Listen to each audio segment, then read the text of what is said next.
Wow, what's going on tonight, boys? How are you doing, Uncle Bill? How'd you like that intro, you son of a bitch? I'm glad that I had enough free time at work today to make that intro. How are you? That was lovely. I really So, enjoyed that. But somebody said, and I agree, rest in peace, the Cruel Summer intro, which was a classic and was yeah. well used for the last 4 months. But now, of course, it's Feptember to remember. So we're going to celebrate by welcoming for the first time on one of these horror roundtables, old school, boys. Old school. We know him as Rambo fan, but everybody on YouTube knows him as Rambo Wrath for life. Hell yeah. What's going on, sir? Oh, hell. He's already like that. Mellow yellow. Oh, and he's sporting the Rambo Wrath, the Enjoy Rambo Wrath shirt. As usual. Yep, these guys. Oh, go ahead, Matt.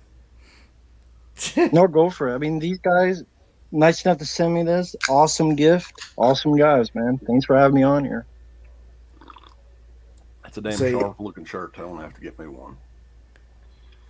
See, I've been trying to keep up with your video reviews, Matt, but goddamn, you release 4 or 5 of them every night. I'm like trying to watch as many of them as I can. Yeah, I figure they'll be on there for a few years, so you'll get through maybe a month in about 5 years. So, fuck it.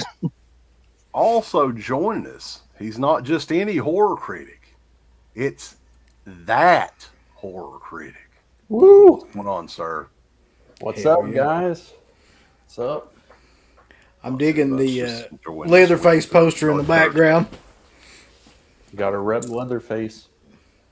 Yeah, Texas Chainsaw Massacre fan there. I'm seeing a part 1, a Leatherface, and a part 4 poster. Yeah, big time Texas Chainsaw. Got a Hellraiser 3 poster back there. Yep. Yeah. Also got a Hellraiser Inferno poster back there. He's also... Did you like Chainsaw 2022? No. No, I don't. I hate to say this because some people are going to get pissed off, but like that's how you really know that somebody's a true Texas Chainsaw fan is if they hated that fucking movie. If not, then I have questions, lots of questions. So, continuing on, welcome that horror critic, by the way, a staple in these roundtable shows. He's been in, I don't know if all of them, he's been in a lot of them. It's our boy from northern West Virginia. You got to say it's northern West Virginia. It's real far north, yeah. It's not near us. Our boy Phantasmat. What's up, guys? Thanks for having me on. And guess what? We got Mellow Yellow in northern West Virginia. Oh, I'll bet you do. I'll fucking bet you do, Matt. I had to pull it out for Rambo being on the stream. Yeah. The Mellow Yellow Dusty Road. You got it. I wish they would go back to the classic Mellow Yellow logo, though. Me too. And stuff. Like the modern Mellow Yellow, I don't know about that. I mean, bland. Taste is good. Oh, yeah. Bland as great. fuck. I'll say this, though. In West Virginia and Eastern Kentucky, they put Mellow Yellow in the water. Like it's in the city water. It comes to your house. I haven't seen RC Berries and Cream yet, though. I've been looking for that. I've seen it online, and I'm not even an RC fan, but when I seen that Berries and Cream, I'm like, I gotta try that, and I haven't seen it anywhere. Dollar General has failed us. There's a Dollar General on every street corner. Yeah, there's a Dollar General out in my front yard. Dollar General's getting around if they have a fucking Dollar General in Dry Creek, Kentucky, boys. I know y'all don't know where that's at. Not too many people do, but there's a Dollar General there. And a Family Dollar. It's almost like they're, I don't know if you guys have Family Dollars where you're at, but around here, they're a staple. Oh, I think it's mostly Dollar General and Dollar Tree here. Yeah, we have 4 Dollar Generals here in my small town. No joke, right. 4. Oh, there's at least 3 within a 5-minute drive distance from my place. I think we have about 74 within about a 50-mile radius. Yeah, I'm not kidding. I know for a fact that any store with the word dollar in it, like if it's Dollar Tree, Family Dollar, Dollar Store, we probably got more per capita here than anywhere in the world. Next fella coming up has been on the show before. Met him at the Fright Night Film Fest. We were talking about that earlier in the Discord chat. He likes to call himself Movie Junkie John, but I call him Big Match John. Yeah. What's going on? Got the Scott Stapp shirt on. Oh, yeah. I know. You got to love Scott Stapp. There was a guy at a gas station that saw this like 2 weeks ago, and he was like, he said, what is that? Is that like, is that Creed? And I said, no, it's a DEADPIT shirt. He goes, DEADPIT? He was like, he had no idea. So I like introduced him to the site and stuff. There you go, man. I appreciate that. That's what you do. That's Scott Stapp's new band. He probably thought that. He's like, oh, that's his killer. New band's name, What If? That would be killer. Yeah. I think joining us, though, for the first time on here. And his camera's messed up, boss, so I don't know. Or at least that's what he's saying. That's what they always say when they try to catfish you. Right? That's true. But I'll believe him right now.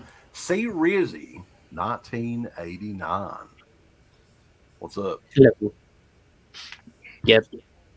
I'm really a really fat woman. Like that Beavis and Butthead episode. Totally catfishing. The middle women down there in Texas. No. I'm actually just a long-time listener since high school. So 2007, 2008, when I graduated high school, just been listening to DEADPIT. I'm from Iowa.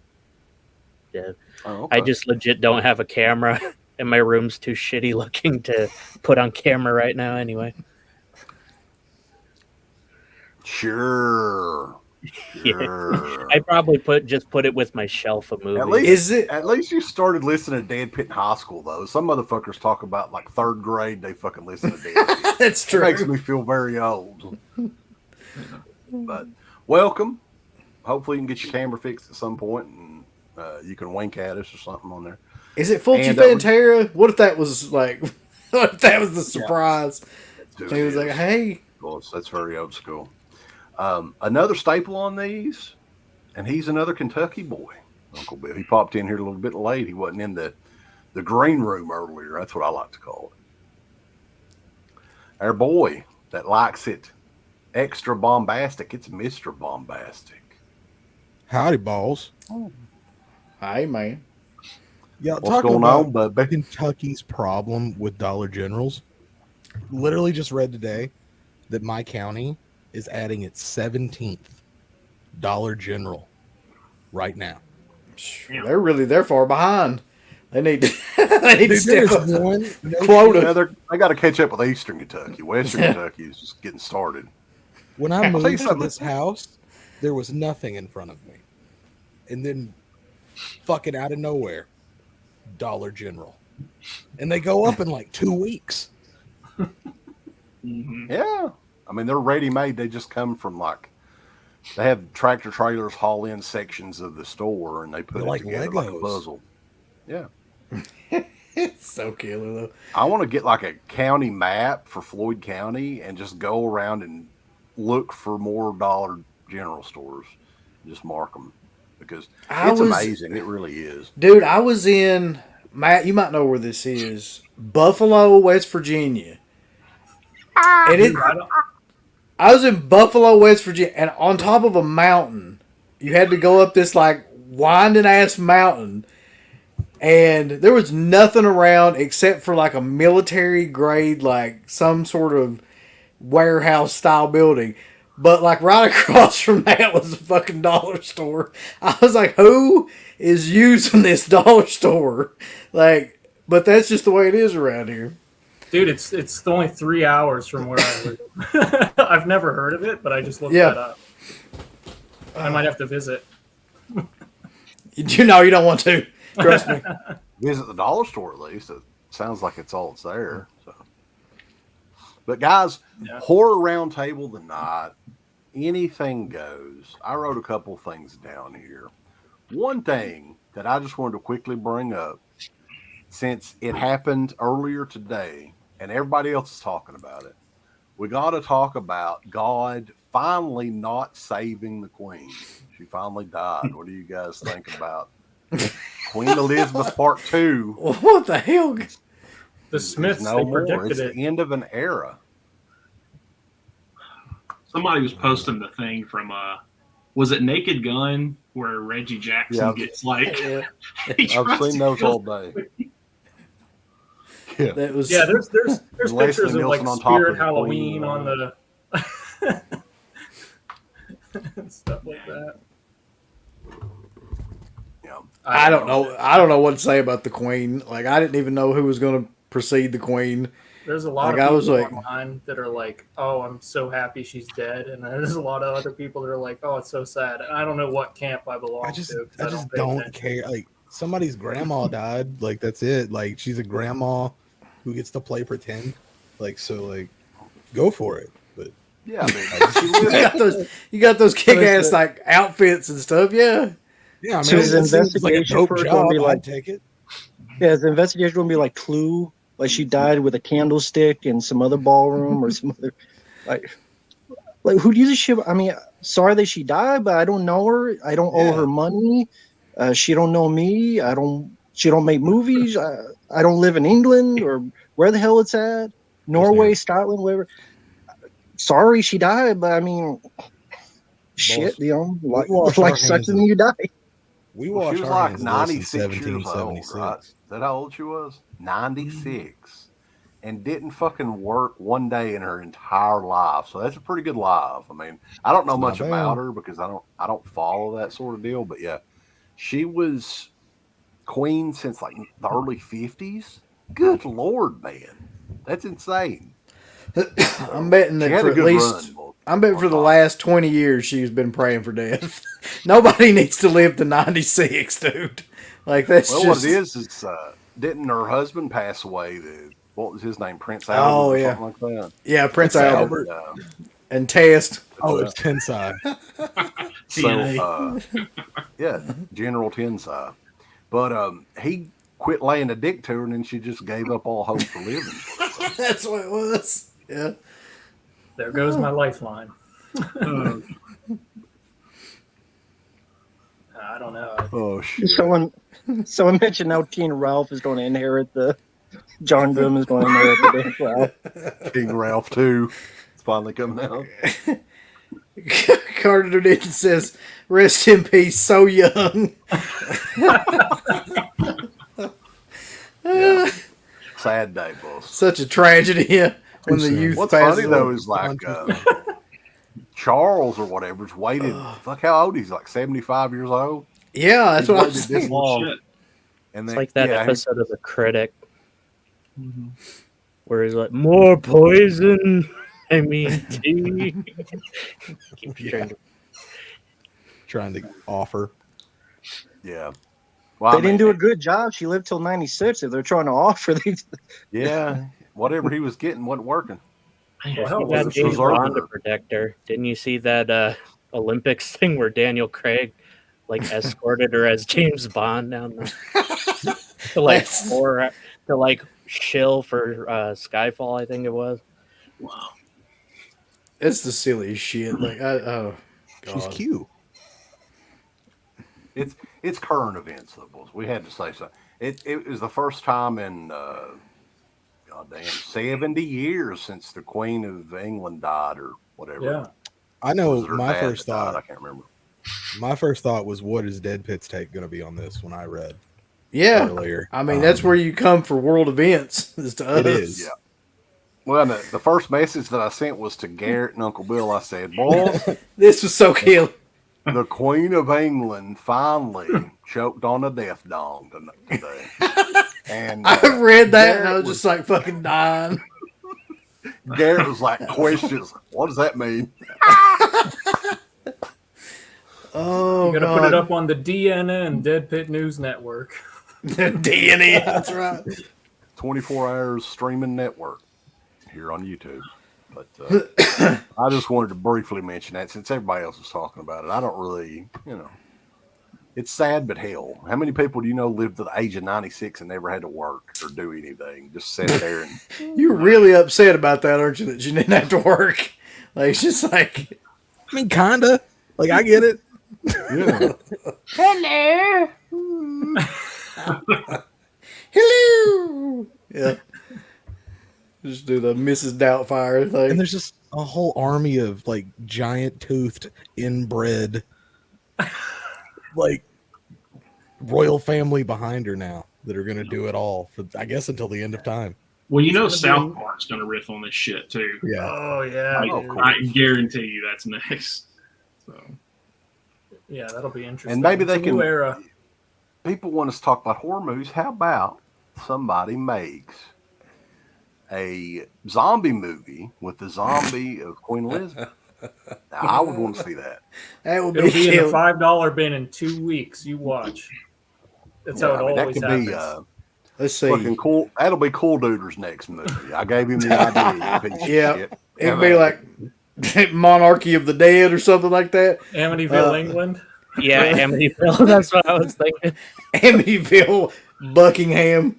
If Cooter's making, I'm avoiding that shit as the plague, man. I tap out with that shit. I've seen too many of his movies. He seems like a nice guy, but yeah, those movies he makes are just shit. He ain't no fucking nice guy. Let me go ahead and tell you that. Okay. he's I like don't a know. OG I don't sent know that him very message much. board. So if you personally have talked to him and I met personally him, know that cocksucker. Trust me. Man, I hope I never fucking have to personally engage with that asshole ever again. I want to shoot. I want going to shoot back and episode dying for ghost sharks Patreons over and only. over again. Just a retrospective of like that 3-month time on the message boards. Oh God. Yeah, see, I was never able to get into the message boards when I was like throughout the like for some reason, like I guess by the time I knew about them, they were all closed down and they hadn't reopened yet. So Yeah, I never wouldn't got into the heard message about boards any either. feud or anything like that. Well, I remember we've like discussed Stickam and stuff. Yeah, Stickam was like the early streaming. What was it? Blog TV, I think, was another one that we did. Probably, God, 13, 14 years ago or whatever it was. And as far as the message board goes, though, that is technically still up. It's just on like private or whatever. But we've talked about maybe getting some guys together and doing like a reunion show. Some of those people that we still know, that see if they would Jason come Payne? on. It honestly Jason sounds Payne. like I dodged a bullet by not going on there anyway, because it sounded like it was just a fuck. You did. No, they were really good people on there though. Like people I still talk to. I was gonna say Adam Beck was on back then too, wasn't he? Oh yeah. Yeah, Adam Beck is Buzzkill. actually one that's already agreed to come on if we ever do that show. So No, I think he's the one that modern day. we've never. Where's he been? I haven't heard from him in a long time. Adam Beck. He's around. I have him on Facebook. I mean, I don't know. He's just working and having kids, I guess. That's what I you think the do. modern day, At some point. message board is like that Discord. I don't use Discord. I know you guys have one, but I think that's like the modern day message board. It is. Yeah. platform. Yeah. That's all I use. Yeah, there's I'm not not really a familiar with it. restriction on it or anything, from what I can tell. I think you can put No. whatever the hell you want to on there, which I like. You know, that's kind of my thing. Real quickly, I need to answer Woodrow. No, I did not sell the drugs that killed the lead singer of Blind Melon. It was not He's, me. It he's might have been someone really, here. really trying That's to his solve that question. mystery. Yeah. I don't know how he died. I wasn't there. It was maybe one of these individuals here. It was probably Cool Duder. It's probably Cool Duder. It's probably him. Yeah, I have to ask him. Thanks. Fuck with no camera suspect. He's a suspect. I just Maybe gotta that is ask. cool, baby. So, what do you guys think? Punk's gone, or is he just suspended? Oh yeah. I thought that was a work, man. Like I really did the first time that I watched it. I was like, "There's no way that this like somebody's gonna sit there and just let somebody say all that shit." But I guess it's not, surprisingly. So I think if they don't fire him, then I mean, all the people that are not like the WWE guys are probably going to just revolt and start fucking with that company. So let me ask a question. What about the Kenny Olivier and the Young Bucks, Young Canucks, whatever? They did nothing out of it. I thought they started the bitch fest. Well, they're fist fight in the suspended, I locker room. think, too. They took them out of the intro of the show last night as well. I don't think that any of those guys are getting fired because Tony Khan is a big pussy. He really is. Like he was sitting there right beside a CM Punk the entire fucking time, man. His face, oh god, watching that is so like hard because his face is just so defeated. You can just tell like he. Yeah, I watched that shit at like 5 in the morning. I woke up early and was just like, scrolling like the Figure 4 YouTube, and I saw that and I was texting a friend. I was like, "You got to look at this shit right now. He just imploded on this damn press conference." And then I didn't know about the fight until like an hour later, because then Dave Meltzer and them were talking about it. But yeah, I think it happened right after he left the press conference, if I'm not mistaken. Man, you know what made that worse to me though? Somehow, is his ass sitting there eating them fucking muffins. Like you couldn't look like any more of a douchebag than sitting there eating a fucking, bundle of muffins. While you're saying all that stuff, it just, oh god. Yeah. That's interesting. Do you think go ahead. Yeah, go ahead. Now I was going to say, do you think that instead of suspending them, there could have been a way to work that into, okay, you guys have problems with each other, get some money out of this to like a versus, like in the past in like WCW and Attitude Era, they would do that a lot where let's take to the ring, you guys try to put that on the TV screen and try to make some money out of it instead of suspending. Do you think there's any way you could have done that? I don't know. Yeah. I think that's what he's maybe hoping will eventually, like, cooler heads will prevail and they'll get to make some money out of it. But I don't see them like, okay, if CM Punk is fired, then the other guys have to be fired, and I can't see that happening. The Young Bucks and Kenny Omega. Even though I don't think the company would be fine without those fucking guys, or really any of those guys, because they have too many people right now, to be honest with you. But I think CM Punk is out for at least 6-7 months because he had some sort of elbow muscle issue or something that I don't know exactly what it is, but he's going to be out a while anyway. Did y'all ever see the WCW promo with Steiner? Where this was it was on Thunder once, where he called out Flair. Oh yeah, he called him like a butt sucking bastard or something. He started talking about his teeth or something too, didn't he? Yeah. And that was just totally like off. That was right when I saw it. That was like the first thing I thought of was like when he did that. But yeah, that WCW, like they did that crap like every week. It seemed like, It seems like AEW, though, is imploding way faster than WCW did, though. I don't know if... Oh, God, yeah. I mean, a lot of all that shit came out of WCW before it imploded. Yeah. That's true. Like, all that stuff that CM Punk was saying, he said it right beside of the owner of the company. And that's another thing I was thinking about. If that had been Vince, even like fathom that for a second. Like the minute he started doing that, he'd have punched him. Yeah, he would have either like full body tackled him off that chair or like got somebody to like come get him. There would be no sitting there like looking like that. That was just ridiculous. Yeah, who's the guy when Daniel Bryan retired and he like tried to hug Vince or something and he like Vince just pushed him? Oh, that was Titus. Yeah. Mm-hmm. Yeah, he freaked out just over that. Yeah. I don't know. Who's afraid of CM Punk, though, by the way? Like, people were saying, like, if you know any MMA whatsoever, you're going to beat CM Punk because that guy cannot fight. That's a good point, though. Dan, he says Punk probably did all this because he knew he was hurt. So he got hurt in the match. This was after the match. So, yeah, I mean, maybe he was like, fuck it. I'm hurt for 8 months or whatever it is. I'm going to go out there and just tear these people up verbally. But I don't know what the hell I don't know what he was doing. I've never really seen anything like that where somebody imploded that hardcore. I think if he does get fired, though, I think he'll just disappear forever. Like, I don't think you'll hear anything else out of him. He should, man. I mean, honestly, like, he's just, I don't know. It's pretty clear he can't get along or anywhere he goes. Yeah. I'm pretty new to wrestling, and even I can tell that not a lot of fans of his, at least not. I like Punk, like, but that was just, Yeah, he's making Triple H look good, which is very hard to do at this point. Mm-hmm. I do have one though. I have a question though. Sure, go ahead. So I was going to get your all's thoughts about this. There was a, I don't know what you call it, like a stream, I guess, recently where they had Bill Lustig on the stream, and they were talking. It was a great interview, by the way, and they were talking to him about physical media. That was what the conversation turned to at one point.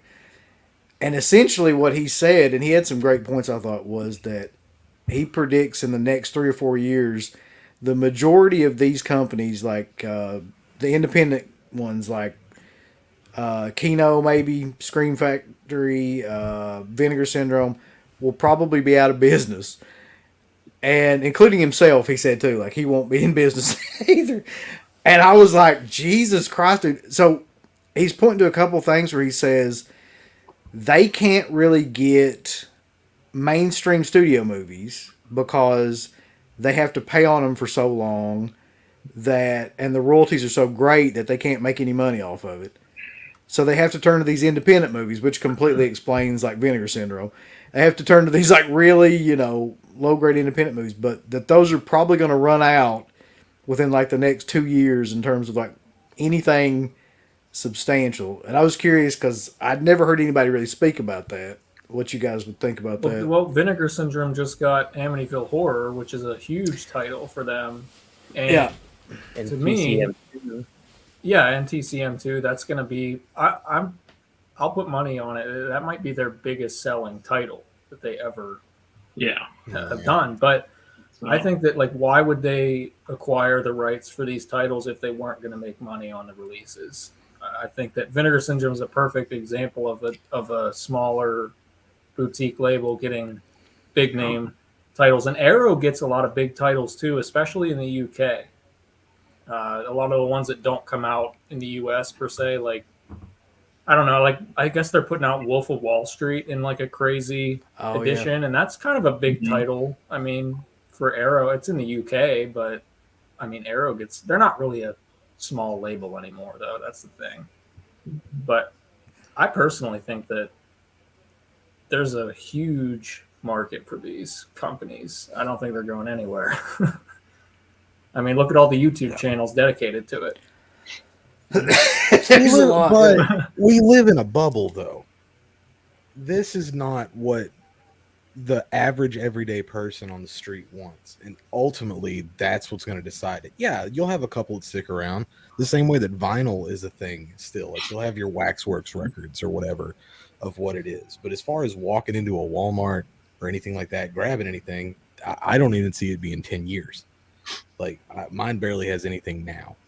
Yeah. So what you'll see, it'll be very limited. It'll be very expensive because they're already doing that. They're already conditioning us to pay more and more for each release. I mean, Child's Play 3 at $35 on 4K. What? Yeah. What's that movie actually worth?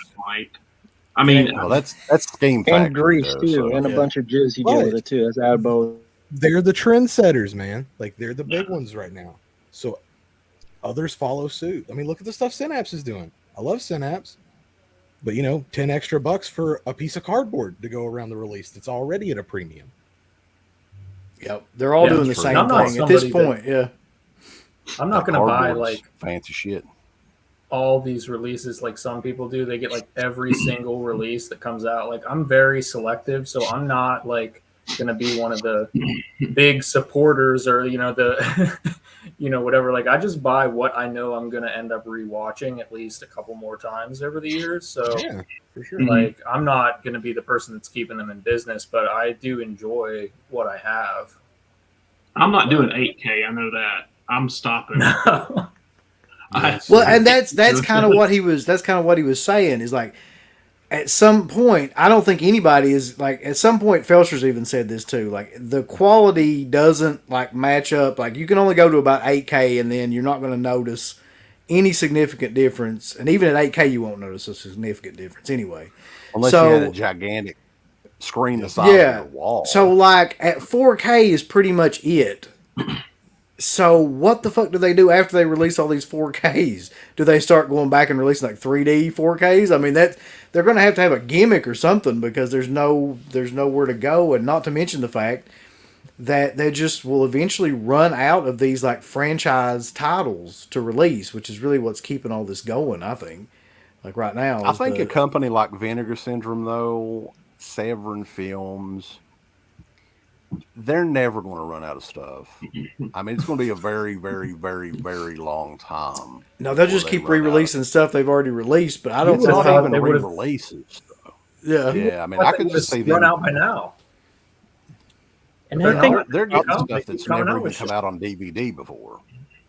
And I think the problem is like, how many of these things do they really need to be in 4K? Like, I got the Chucky's in 4K, but because I wanted the new special features, but I could care less if those are 4K. Night of the Living Dead, does that really matter if that's in 4K? The Criterion coming out, the Criterion I have now looks off. It's like it's just becoming an excuse to charge more than actually fixing. Like, they haven't even come out with the Wizard of Oz in 4K, which is something that would actually look and benefit from it. And I don't think it's been out yet, has it? It's on 4K. Yeah. It just seems like they don't focus on certain, like Gone with the Wind, which I can see why they might want to avoid that again. But yeah, it's like you can have. Well, I think a lot of those older movies, they're very careful with the materials on. I mean, like Wizard of Oz, I think Wizard of Oz. That's totally worth being in 4K. Trust me. The Blu-ray that they did of Wizard of Oz was like a 4K scan 10, 15 years ago or whatever. So it's not like that's a new transfer or whatever. But yeah, with these companies, though, a lot of this stuff, honestly, like I think at the end of the day, the best format is Blu-ray ultimately, because to the common person, you're not going to notice a gigantic difference between Blu-ray and 4K, whereas DVD versus Blu-ray was a pretty huge leap. I mean, it's just my opinion.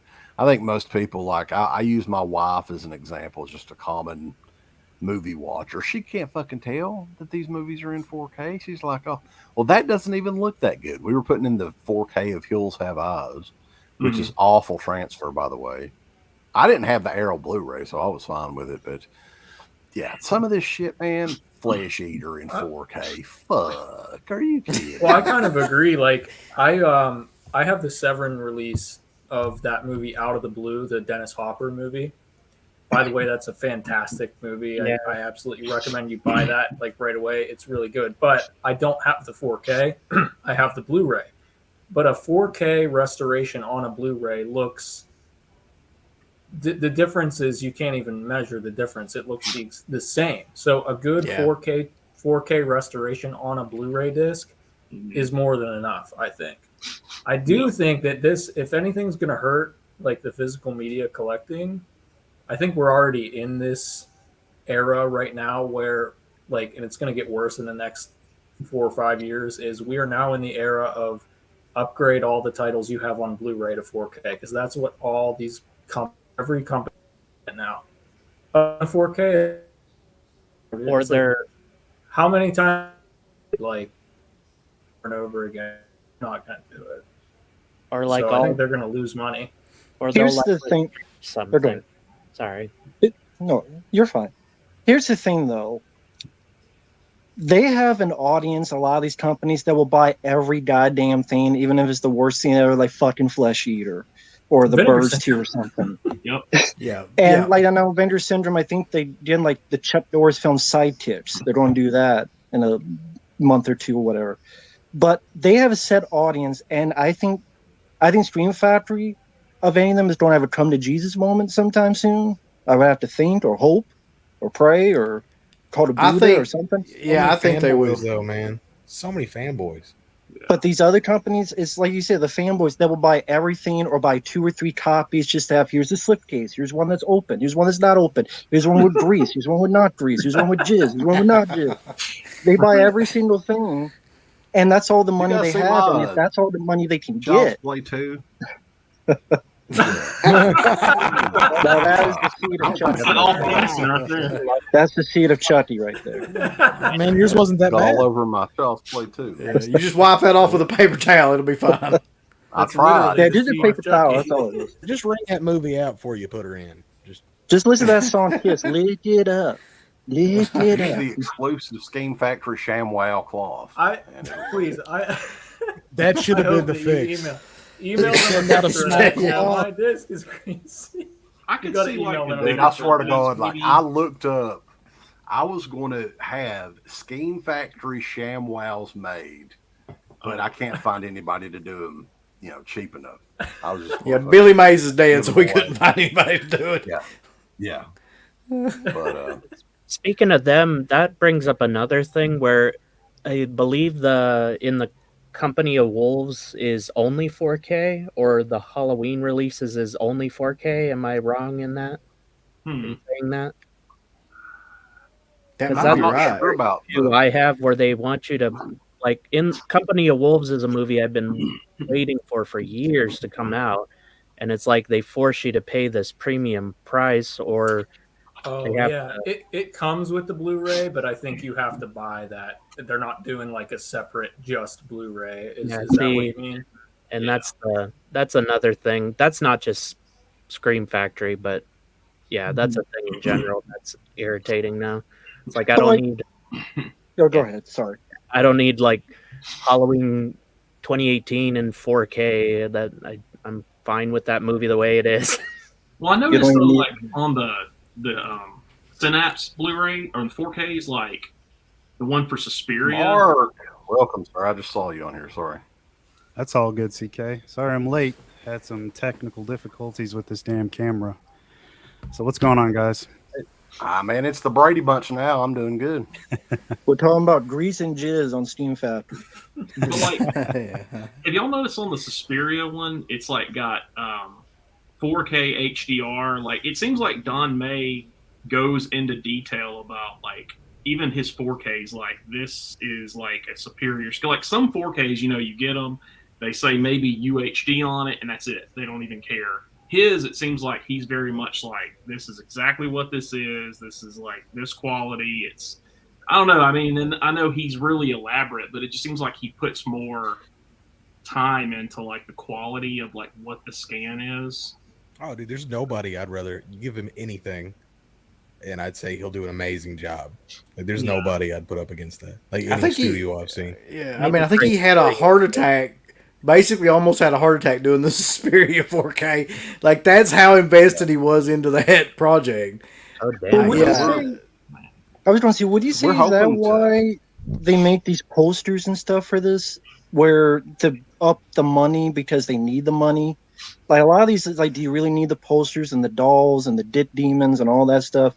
Like, do you that really shit? need all I don't know what. I'm assuming that's a carnival kind of move where it's like, if you can like throw some trinkets and shit at people that are collectors, and they'll, then that maybe assures that they'll buy it because they think it's. Listen, if I have one piece of advice for anybody right listening to this right now, nothing is limited anymore.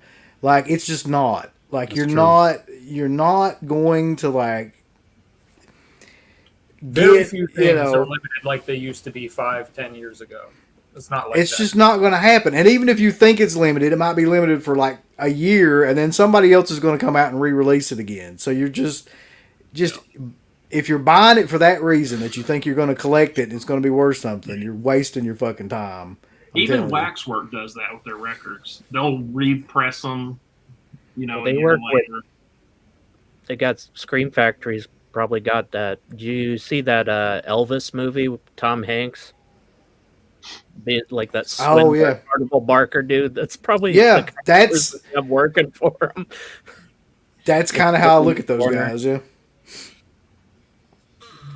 But he brought up something too, though, that we had talked about a long time ago with Don May, which is that Anchor Bay kind of made a similar mistake along the way, which is that they started making money and they wanted to like invest in bigger name titles, to make more money.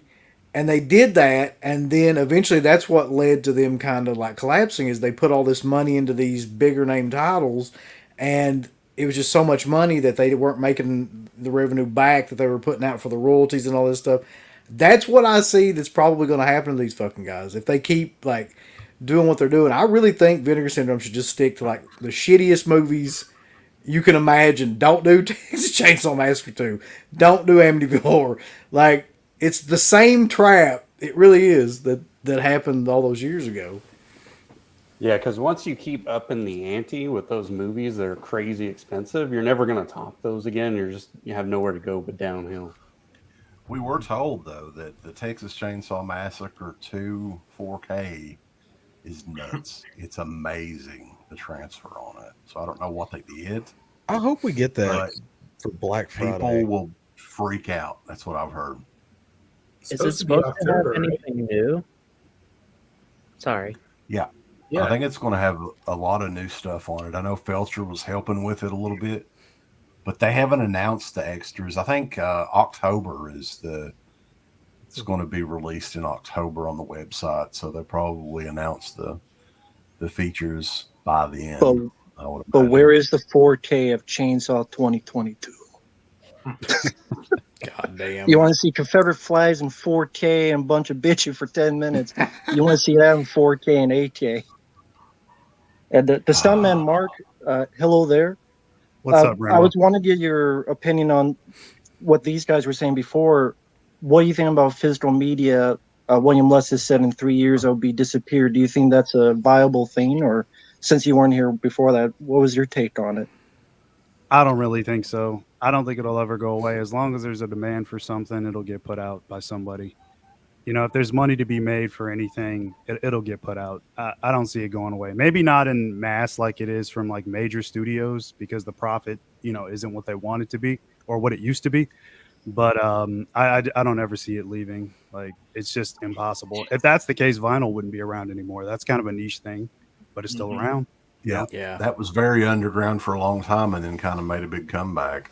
Yep. And what's weird, though, that reminded me, DVD, guys. I don't know if DVD ever went away like vinyl, but if you notice in your big stores now, Walmart and Target, stuff like that, they're stocking more DVDs. Definitely than in the past 5-10 years or so. I noticed it, and I was like, what the fuck? Like recently, and I was like, it's all DVDs pretty much. There's some Blu-rays, some 4Ks. It's easier to find that than 4Ks sometimes at Target. Yeah. Like I found for a while there, you couldn't find DVDs at all. DVD is still like over 50% market share. That's crazy. Way over 50%. Like a couple weeks ago, actually, like less than a month ago, 4K hit like its all-time high, and it was like 14% of what was sold for that week. Wow, that's wild. There's still so much that's still on DVD. Like that's why I keep certain DVDs. Like I have a slasher movie called Cold Prey, Hellbent. Like none of these are. So you just keep the DVDs around. American Movie is finally coming to Blu-ray. Watchers, that's another one. Yeah, I've been trying to get a hold of that. No Watchers 1. It's because people can just go to a bin, grab a whole bunch of movies, and watch it like with their friends on the weekends, and they don't care. The general public doesn't really care about the quality. And everybody has a DVD player. Like everyone has one. Right. Well, I mean, I think everybody's still like, if it's a Blu-ray, if it's a 4K or whatever, the common person calls them DVDs. Oh, I got a DVD of this. So DVD is still the name, I suppose. But Rambo was holding up that double feature. I think it was Is that Artisan double feature? No, it's Anchor Bay, isn't it? Artisan. It's Artisan. Artisan. Okay. So there's got to be an issue with those Artisan releases there's a bunch of shit that they come out with, like double features and all that never saw the light of day again. From what I understand, Lionsgate owns art. It became Lionsgate, and now Paramount, Miramax, one of those companies owns Lionsgate or co-owns it. Lionsgate's still independent. They bought a large portion of the Miramax library when Harvey Weinstein. And then Paramount had the other half, right? Bars. They have like Scream. It went everywhere, man. Like between that and the Weinstein Company, like some of it's still owned by Weinstein, like Dogma, Kevin Smith movie. Yeah. One that I've been waiting. I'd like to see another Blu-ray of that because that thing. I don't think you'll never see it. Yeah, like Harvey Weinstein himself owns it. I got the DVD. I have Dogma on Blu-ray, so if anybody wants to make me a just crazy offer, that's $100 easily. Wow. Anybody gonna see Clerks 3? You know something else I was looking up, because Dirk, if Dirk is still on here, which I'll still cut you a deal, Dirk. For some reason, he was really wanting this. He was like, "Oh fuck, I gotta." And I'm like, "Oh, it just came out, but it's out of print, evidently." And that's the steel book for Event Horizon. Wow. That that literally did sell just out quick. came out. I didn't even know that was coming. Is there anything new on it? It's limited until they re-release. I already have It's that. out of print. I just picked up a bunch of those Halloween Kills 4Ks. I'm waiting for that sucker to go back out of print. It'll go out of print for like 6 months. Yeah, Halloween. like me hanging on to 6 of those Sonic Friday the 13th box sets. Or Uncle Bill hanging on to Return of the Living Dead, just being like, "Man, Oh one God." day, See, one day." that's what I'm saying. Like all that shit's not going to be worth anything. Like I know it. I know it's coming. All that like Sleepaway Camp 2 and 3 that people are like right now, and Poltergeist 2 and 3. I guarantee it. It'll be out within like the next year. Every single stream I say it, Manhunter's coming, dude. They keep showing up on eBay for like $100, $100, and every time I'm like, if you don't get rid of it, you better get rid of it because it's Unload coming. them. Oh yeah, unload them. If people are willing to pay that, get rid of them. But Austin on here is saying, like, I don't get me wrong, Lustig wasn't saying that physical media will be gone in 10 years. He was saying that the independent, like the Synapses and the Blue Undergrounds and the, Vinegar Syndromes, he's definitely saying the studios will still be around that are releasing like Blu-rays and things like that. He just doesn't see a lot of hope for the smaller companies like that. How many titles does Synapse release a year? That's what I was going to say. Lesser. Obviously, it's a lot more care, but less than 10, I would say, a year. Do you think that's a viable? Obviously, he puts a lot of care in it. That's why. But you think that's a viable? I guess that's for his knowledge alone. But like that, I mean, I hope he makes enough money to stay in business. But I think other studios hire him to work on their prints and stuff too. So I think they do pretty good. I mean, if you've ever, I've been trying to talk him into doing some sort of tour of his movie collection, which is fucking nuts. I've seen photos. That's all I've seen. But I think he's doing okay. Yeah. Now, Vinegar Syndrome, what did they do? Right, like 70 titles per year? Cover? Like, he'll be fine. Yeah, Vinegar Syndrome is the craziest I've ever seen. Like 75 titles a year or something like that. I don't know. I mean, it seems the thing with Vinegar Syndrome is it's becoming quite a large company. Synapse is 2 guys. It literally that's it. Wow. Yeah.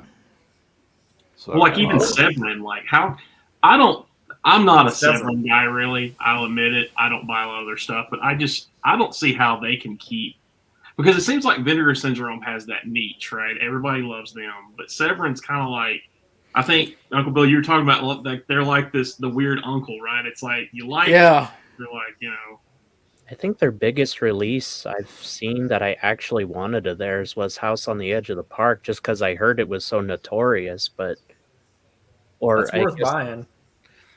But Synapse, I don't think they have to worry about it really, because most of their stuff is pretty cheap movies to get the rights, I would assume, other than those Argento ones, right? Because I'm looking at my shelf here, and I got like Mosquito and Popcorn, and those can't possibly cost that much. I'm curious about that, because a lot of the stuff that they've been doing has never gotten official releases before, like some of the stuff more recently. Creature from Black Lake never came out on DVD, did it? I don't think that one ever saw a release, at least officially. And then I need to see that bloody, the one he's holding up. Bloody bodybuilder from hell, I think. Yeah, people have been telling me. I mean, you have a whole, like, how many of these fucking things are out there? These shot on video. Right. These crappy horror movies. Oh, it's remastered, boss. Buddy, buddy. I just got rid of Corn Shucker's where it's at. I just flipped 2 copies of Corn Shucker, buddy. Don't you make fun of it. That's good shit. That picture on the back with him with the hole, like by a piece of corn, looks like something that, you know, me and CK did like 15 years ago with Goose. It looks like some kind of weird fetish, like powder parody that like Victor Salva might have filmed in his backyard. The one that the cover they have where this woman is basically licking a telephone like a dick or whatever. Oh yeah, that sounds awesome. That stuff is That stuff is just got really. I think it was a porn. To be honest, that makes sense. The shot on video stuff, it seems like they're coming out with those a lot more recently, but they haven't done video violence like the more known ones. I haven't video seen violence. Just got a big release. Here's the thing: it's not worth $50 or whatever. With Vinegar Syndrome, though, like use me as an example, and I think probably CK too. Like a year ago, we were super like pumped about them, and we're buying like a lot of their titles and stuff like that.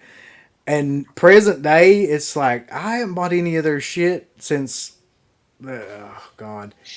I mean, monthly. Like, I don't buy any of it anymore. Like, there's just not. For yourself, motherfucker. Look what I got. Annie Lee's meat pie. Oh, my God. Shit. They still haven't come out with that movie. Ain't nothing. Listen, I'm going to tell you right now. Sugar cookies. It's Ant Farm Dickhole in 4K. Ant Farm Dickhole. Still the That's best. a good one. Ant Farm Dickhole in 4K. I mean, that's one of the. What the hell is sugar cookies? It looks like a Futurama. I'm sure it's softcore porn. If I was getting or hardcore porn, I'm not sure. Depending on hardcore. Maybe. Lynn Lowry is in it. Mary Warnoff, starring one of the most unique psychological thrillers of the 70s. Psychological thriller? I'm sure, yeah. That's not where I thought that was going. No. It says, after the mysterious death of erotic film actress Alta, played by Lynn Lowry, while in the company of a sleazy sex film producer, so there's probably some porn in this as well, her manipulative agent, Camilla, begins searching for a perfect replacement. So it's like one of those pornos with like, I don't know, plot, I guess. A plot. They need to bring out the random porn in Get high this, def. though. This is written and produced by Lloyd Kaufman. I didn't know that. Oh, my God. Psychological thriller named Sugar. I almost said Sugar Babies. Sugar Cookies. Sugar Babies would be good too. Sugar Daddies. That's good. One that we always bring up, and I'm baffled at why this isn't out, because this is one of my favorite low budget sex comedy type movies from the mid 80s. And it's Patrick Dempsey's very first movie, I think, movie role. Meatballs 3. I fucking love that movie. You need a third one? Awesome. Yeah, that's everybody's reaction, really. I thought you were going to say joysticks for some reason. I think it's only on VHS, honestly. Yeah, Meatballs 3 is only on VHS. I really think you're going to have a good time. I missed with a good any of Big these Brother. meat pies. It's actually not that bad. I'll be totally honest with you. I watched it on Tubi, and it's bad, but it's pretty fun to watch. Mm-hmm. I don't know if anybody else has actually watched it, but I didn't mind it. I did. Apparently. You did? You guys always. It was like 20 years ago, and I remember like a hazy dream, something about ghost of a porn star. Yeah. Helps Patrick Dempsey. Yeah, because it was on USA Up All Night back in the day. That's when I first, because I remembered it and I found it somewhere like a couple of years back at a thrift store, And yeah, but I wish it would get a release just because it's such an odd movie. For some reason, Double feature Meatballs 4 with Corey Feldman. I can never remember. Meatballs 4 is on DVD at least for some reason. I don't know. USA only ever seemed to play Chucky like 2 and 3 like every fucking weekend. When I was growing up, that was like the only horror movies they ever played on that Sci-Fi Channel. So, Rambo, since you're a special guest on here, man, what is there something in particular you want to talk about? Handing it over to you. Is there something you want to bring up? Well, I guess I'll bring this up because I've seen people bring this up in the other streams that Winnie the Pooh horror film that's made because it went to public domain. It makes me wonder, like, from what I understand, after 95 years, something goes to public domain, and like, I believe Mickey Mouse goes to public domain like 2024. So it makes me wonder, like, in the future, it's for other characters that are public domain. That'll be so great, dude. So many people will, if that's true, they'll just latch on to that. Is there a trailer for this? Yes. Yeah. Oh, crap. It is January 1st, 2024. We could be getting one soon. Nicolas Cage will be in it. I guarantee it. And I'll watch it. I honestly want to see it just because it looks so fucking stupid. It's a genius marketing tactic. I think it'll be a shitty movie, but I mean, it gets people either going, it's going to be shitty, I'm going to see it, I'm going to laugh at it, or I'm going to laugh with it.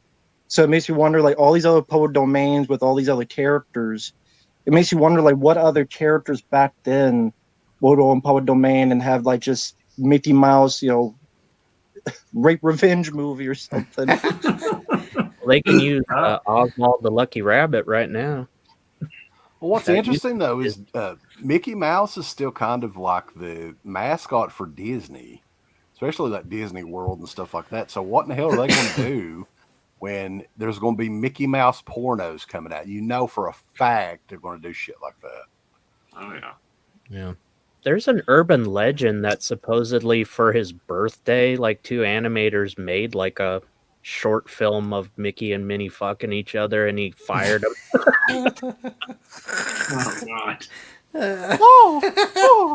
You know they're gonna get Daffy Duck and Donald Duck and shit and do weird stuff with that if it goes Disney orgy. Mm-hmm. I didn't actually ever think about that, but that is a great kind of question about just like all these characters that will eventually go into public domain, and then they'll be making like Vinegar Syndrome will make a fortune, or somebody will off putting out fucking movies about them. Because from what I understand, that's a movie that was shot in like 10 days, and they just released it out. It's genius to make money. Just people will see it just like a Sharknado type of thing. But again, like I was saying, what other characters are next from like back in the, not just Disney, but all these other type of characters? Is it going to be like a Popeye serial killer who like kills people because he eats too much spinach? Or he's addicted to spinach and he kills people? He's like punching holes through people. Like, what other characters are going to be if you do that? I would watch that movie, yeah. For most of them, all they'd have to do is just tell the original story, like fairy tale characters and stuff. Those are pretty fucked up. Like Snow White, where the queen had to dance herself to death in molten hot shoes and shit. People getting their eyes pecked out. You gotta hate it when that happens. With the Blood and Honey movie, though, who the hell is making that? Is that like a very low budget production, or? Oh, it looks like it. I mean, it from the photos I've seen, it does. I haven't checked the trailer out. I can't tell if it's supposed to be like Winnie the Pooh is killing people, or if it's someone dressed as Winnie the Pooh killing people. I saw the trailer and it was stupid, but the plot is that Christopher pretty much abandoned them, and I guess they went feral. But they look like a bunch of rednecks with masks on. Like they have hands. I'm pretty sure. Like, and they like murdered Eeyore and everyone else. And it's apparently ate them and then they buried them because there's like a grave. And they they went feral, but they looked like humans with just redneck overalls and masks. So your guess is good. I don't know. That's my one weakness is slasher movies, and I'll just watch even the crappiest slasher. The director is also making something called Peter Pan's Neverland Nightmare. Nice. So he's already he's going to go the Daniel Farran's route. Did you guys, speaking of, thankfully not tasteless like Daniel Farran's. Like a Nicole Brown Simpson horror movie. Has anybody seen?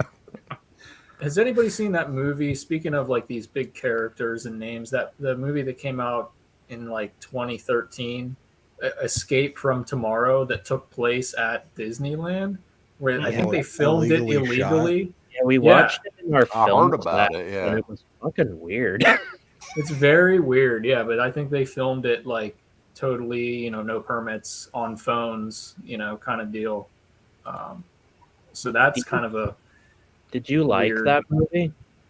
I remember very little about it. I can't really say. It probably it was kind of like a time waster. Yeah, the story of how it was made is kind of a lot more interesting because it's more just like the guy finds out like there's some secret. It's trying to be David Lynchian, which goes to show you how right there. And there's like it was like very nightmarish prostitutes and secret. Yeah, prostitutes. Yeah, that was weird, but I haven't really. Possible. You never see like shit like that turn into like the horror genre. Mm-hmm. But now we have Winnie the Pooh, so anything's possible. There you go. One thing I wanted to mention real quick, because this came out last week, or it may have been earlier this week, and I think it's in Australia. They're doing this reverse bear trap box set of all of the Saw movies, again, in a box set, even though there's another Saw movie in the works. So you already know this box set's going to be outdated. But not only that, man, okay, it's like, what is it? 3 of the movies are in 4K, which are the ones that's already out in 4K. They're in this reverse bear trap thing. It's $300 fucking dollars. I didn't know it was that for much. Movies that everybody already has. Does anybody care that much about a reverse bear trap prop? It's going to be the limited edition pawn shop edition. That's actually the second set of that. There was one before that was released, and I think it was Germany. And of course, it was limited edition, sold out. It was probably just as much. Is the Goodwill edition right here. Yeah, exactly. Saw 1 through 5. Who the fuck wants to watch any of those movies again, though? Like, honestly, like that's like going back and listening to Creed or Limp Bizkit or something now. Like that was a period of time that those movies existed in that nobody wants to go back and revisit, or at least you shouldn't, unless it's just ironically you want to. That first movie was good. Yeah, I still like the first one. I mean, it's like the first and second one. I like the one with Chris Rock. All right, it just could have been its own thing and not really a Saw movie. I'd rather listen to Limp Bizkit any goddamn day than watch Saw 4, 5, 6, 7. There you go. That's what I'm saying. Like, I swear to God, dude, whenever they bring the detective into it, like that is the most boring shit of all. Like nobody needs to go back and watch those movies. You just Young and the Jigsaw. shouldn't. There would be a twist, and I'd have to be like, well, who the fuck is that guy? You don't know the characters or anything.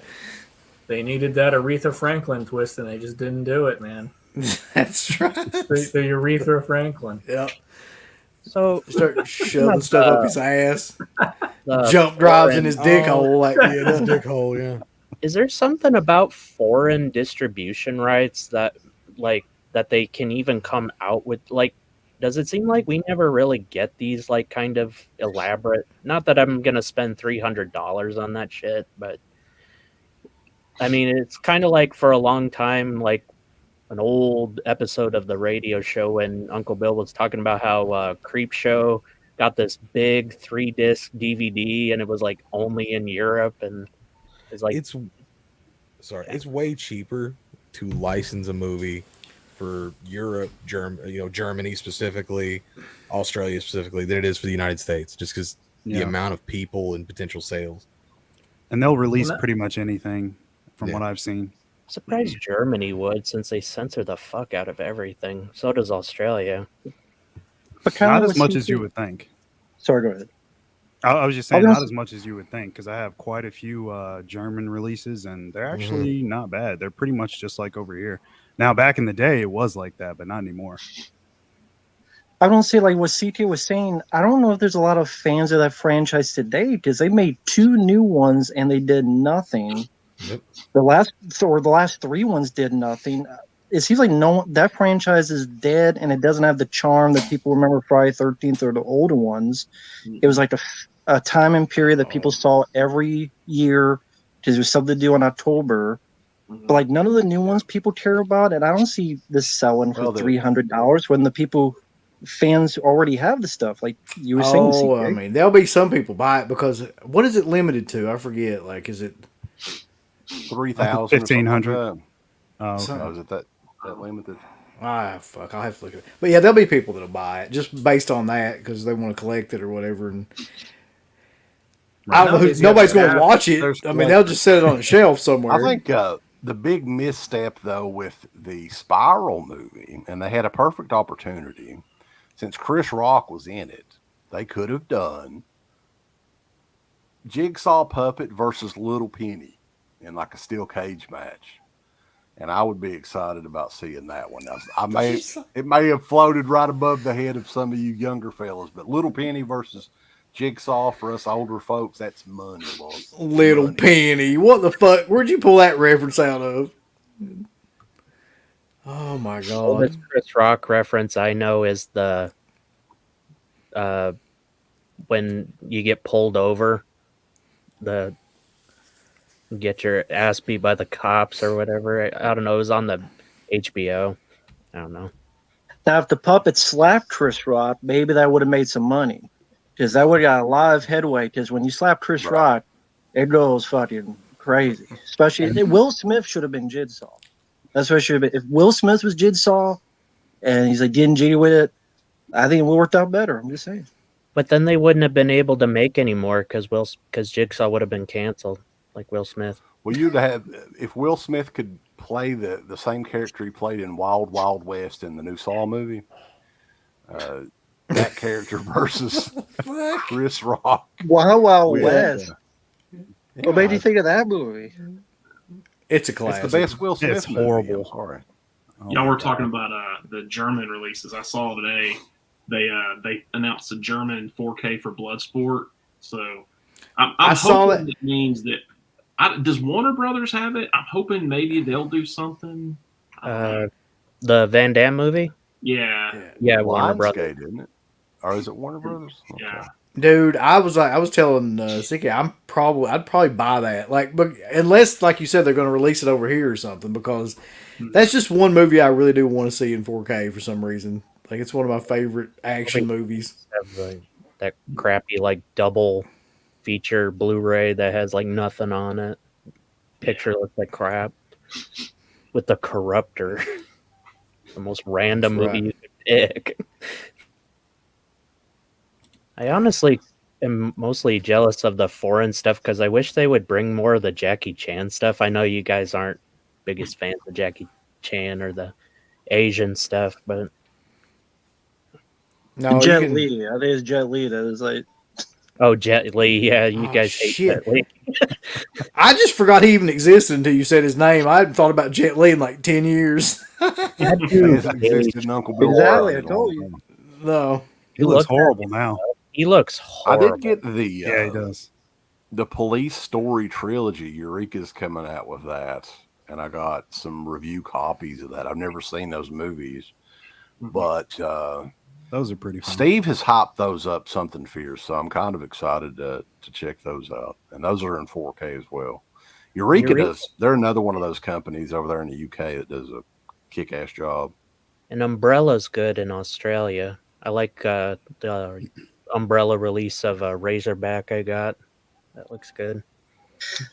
I do have sidekicks actually get Yes, I do. announced. Somebody said that. Yeah, Avenger Syndrome What? is going to do that. Yeah, that's why I was saying. I wasn't kidding. Like, Avenger Syndrome is going to be doing sidekicks with Chuck Norris.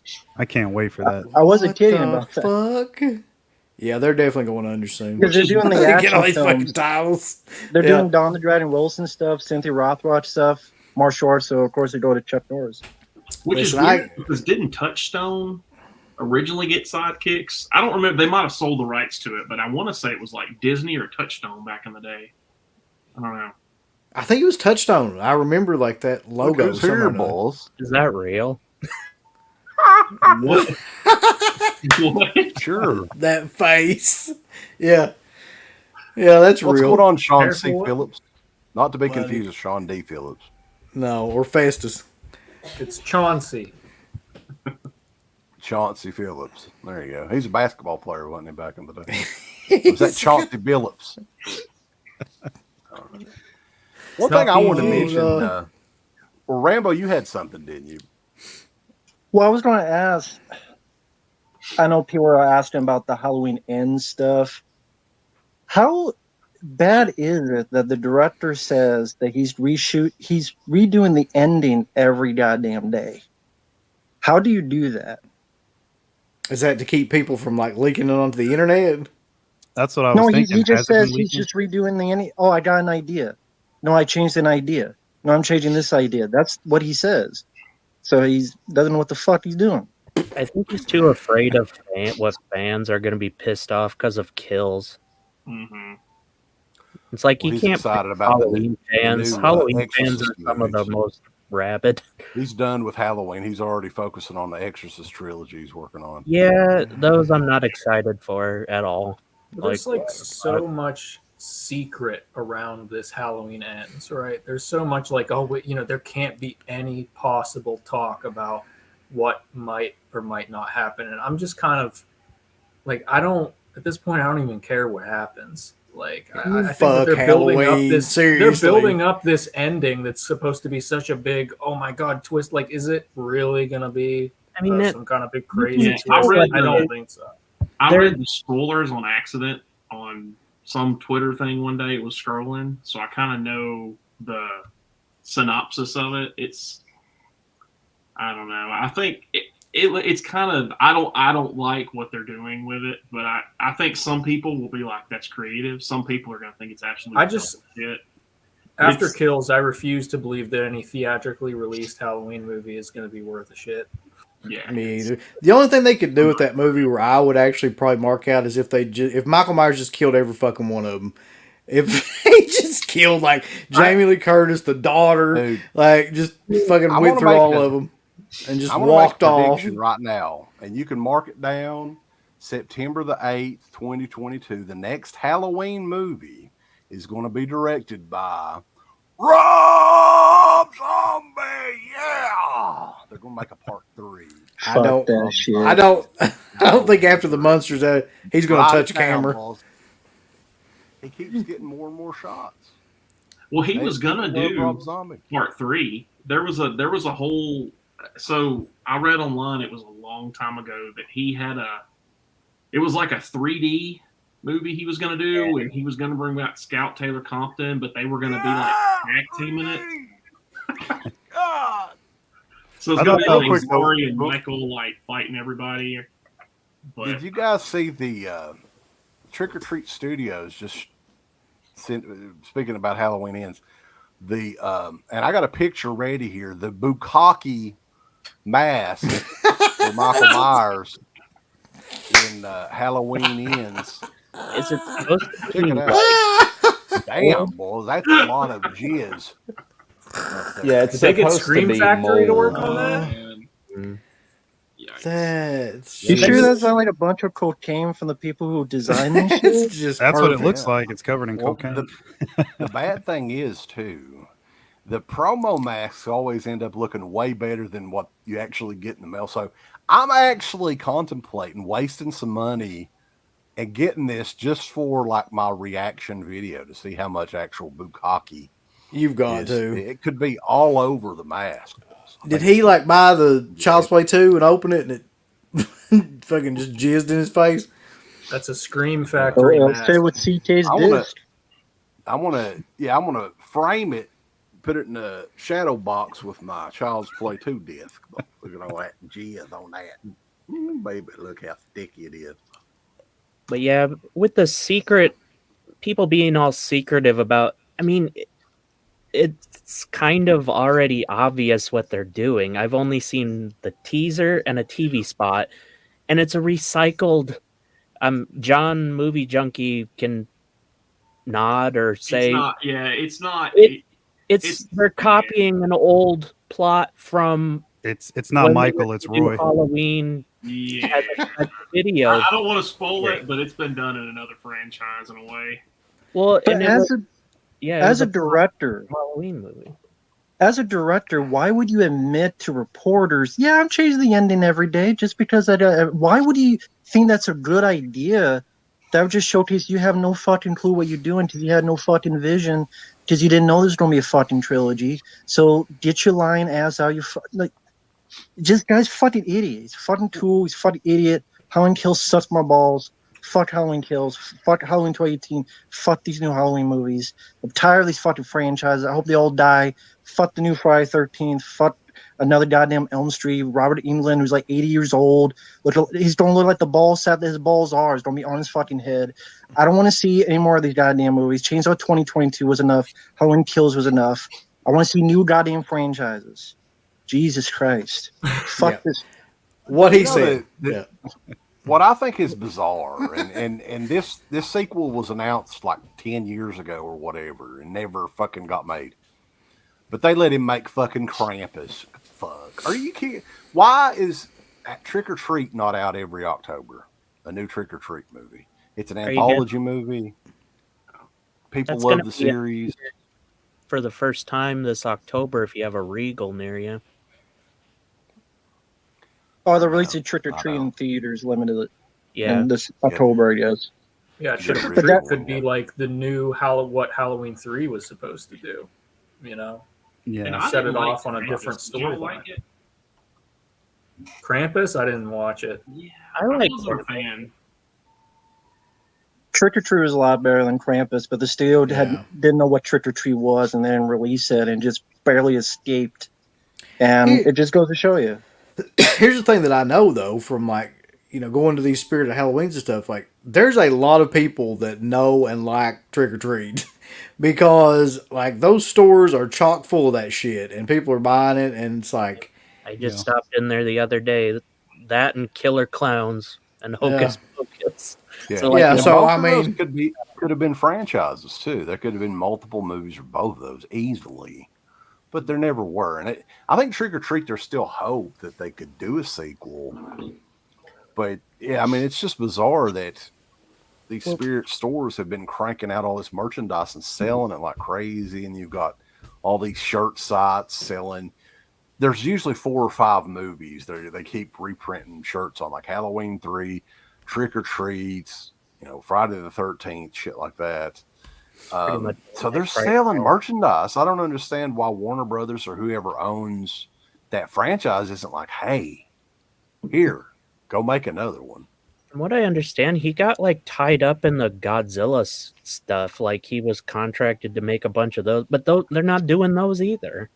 Like they made 2 of those, and only one of them with Michael Dougherty. Mm-hmm. And like Krampus was, I feel like. It obviously not as good as Trick or Treat, but it's because I can tell the studio wouldn't let him make it R, like Trick or Treat. It needed the bite like Trick or Treat did. It's like you don't have to be like completely graphic or fucked up to be good. Like Trick or Treat. Do you guys know though, and I'm curious too, Bradley says, what happened to the sequel? Because it was announced. They had a logo and everything at some film festival or something. They announced it, but it never got past that, I don't think. I remember... yes, sorry, go ahead. I was just going to say, I remember Mike Dougherty said that he wrote it. So it's written. There's a script, but I don't know what's happening with Warner Brothers or what his schedule's like or what he's up to. I don't know. Nostalgia and franchises. Look how much Halloween Kills made, over 130 million worldwide. That's what they want, is that name brand recognition that's been around for 30 years. And nostalgia is a big seller. That's what a lot of these companies do on DVD, Blu-ray, 4Ks now, and that's what they do in the theaters. It's nostalgia sells a lot. What's the biggest film this year? Top Gun Maverick. It's what was in the past. Sell. Now they're doing like Beverly Hills Cop, Axel Foley. That's the fucking title. It is. Top Gun was kind of the exception though, because that was actually not a bad movie. That was just riding on the No, it wasn't bad, but I'm just saying that's the stuff they want to make the most money, and that's stuff making the most money. And you guys talked about before, when they made films back in the day, Killer Clowns from Outer Space, that stuff's not getting much into theaters and getting much play. It's not. If it does, it's either going to be maybe pretentious A24, well, to me it is, or it's going to be, Halloween Ends and they're going Evil Dead Rise, wherever the hell that is, that's coming, and it's just going to be, they're going to reboot Halloween in like 4 years. I've said it before and I'll say it again. I don't want to see any more of these fucking franchise movies. I really don't. Like, that's just very boring to me at this point. And well, what about Trick or Treat? You always you'd be excited about that. That's not a franchise though, because they only made one movie. I mean, so I would be excited about that. But like any of the shit, like I don't want to see another Friday the 13th movie. I don't want to see another Nightmare on Elm Street movie. I don't want to see a Scream movie. I don't want to see a Halloween movie. I definitely don't want to see another Texas Chainsaw movie. It's like, just those all need to go away, because you think maybe there's a chance, like going into those movies, you think maybe there's a chance like they'll get something right, and they never fucking do. And I always walk out of those movies just like, wow, that's just the best you get is like bare minimum. That's the best you get with any of these. There was a guy who wrote there was a guy a few years ago. He wrote a Friday the 13th. It was an 80s movie, and he was doing it like a period piece. And I read some stuff about it. He was the guy that made The Crazies, and he wrote this whole thing, and he was going to set it in the 80s. And it sounded like a cool idea, but the studio just was like, no, we're not doing it. Was but that it the was basically a one-off type thing. It was like the mom and then Jason and then like his dad or something like that. Yeah, I don't remember. I just remember I remember it had like, in the thing he described the music, because he had like George Michael music in it, and he had like a lot of 80s songs and stuff, and he was trying to make it seem like, that 80s feel, shoot it like 35 millimeter and all that. So I don't know what happened. Just randomly talking about Killer Clowns, when did that suddenly blow up? Like, it just seemed like in the last year, now there's like crap at Trick or Treat, at Spirit Halloween. That's a good question. I don't know either. Like, this last little 2 movie I years used to watch on TNT when I was like 5 years old, during the summer, they'd always play Troll and Killer Clowns from Outer Space on TNT. And then suddenly it's in the last 2 years, it's this huge thing now, and I don't know what started all that. But yeah, that is kind of interesting. I'm wondering, it's some sort of licensing deal that Spirit Halloween got, and then they're also doing a lot of Killer Clowns. I think Gutter Garbs or maybe Cavity Colors, one of those. Holy shit. That's another thing too, man. We've never really talked about that, but you talk about redundant shit. Like, at this point, Gutter Garbs and Cavity Colors and Fright Rags, they release the same goddamn franchise, like, in different styles over and like this cycle of like just constantly, like every year or every 2 years, just releasing the same movies. Like, how many fucking Evil Dead shirts can you make? Or like, how many, versions of Halloween can you make? That drives Halloween me nuts too. too. I love Halloween 3, but goddamn, boys. I mean, come on. And I bought a lot of their shit, but it's getting really ridiculous. They just put out some new Halloween 1 shirts. We need more of those for sure. Yeah, out of the 50 I have. They do some Halloween 6 shirts. I'd probably buy those. Exactly. They did one. Cavity Colors did. Yeah, Cavity Colors is doing their Halloween 4 shirts now. I think that's what they're promoting right now, is the Halloween 4. And I think I have one of their Halloween 4 shirts. Well, it's like the 2020 model. They actually had a pretty cool H2O one. I mean, even though that movie kind of sucks, but the artwork was really good on that one. And they do a Curse of Michael Myers too. I think How about some flesh eater shirt? That I would actually rather have that at this point than any of the other shit. Well, Creeperama did some Blood Diner shirts. I think I sent links to you. They're actually pretty fucking killer. That'd be cool. Something different, Blood Diner shirt. So, one other thing I wanted to mention on here, and I think that's all I've got, but you guys just jump in with whatever you got. We'll talk about it. Evidently, there's going to be a documentary made about George Romero's Resident Evil movie that was never made. So how do you make a feature-length documentary about a movie that never got into production day one? The script's actually been out in the open for a while now. I actually read through it.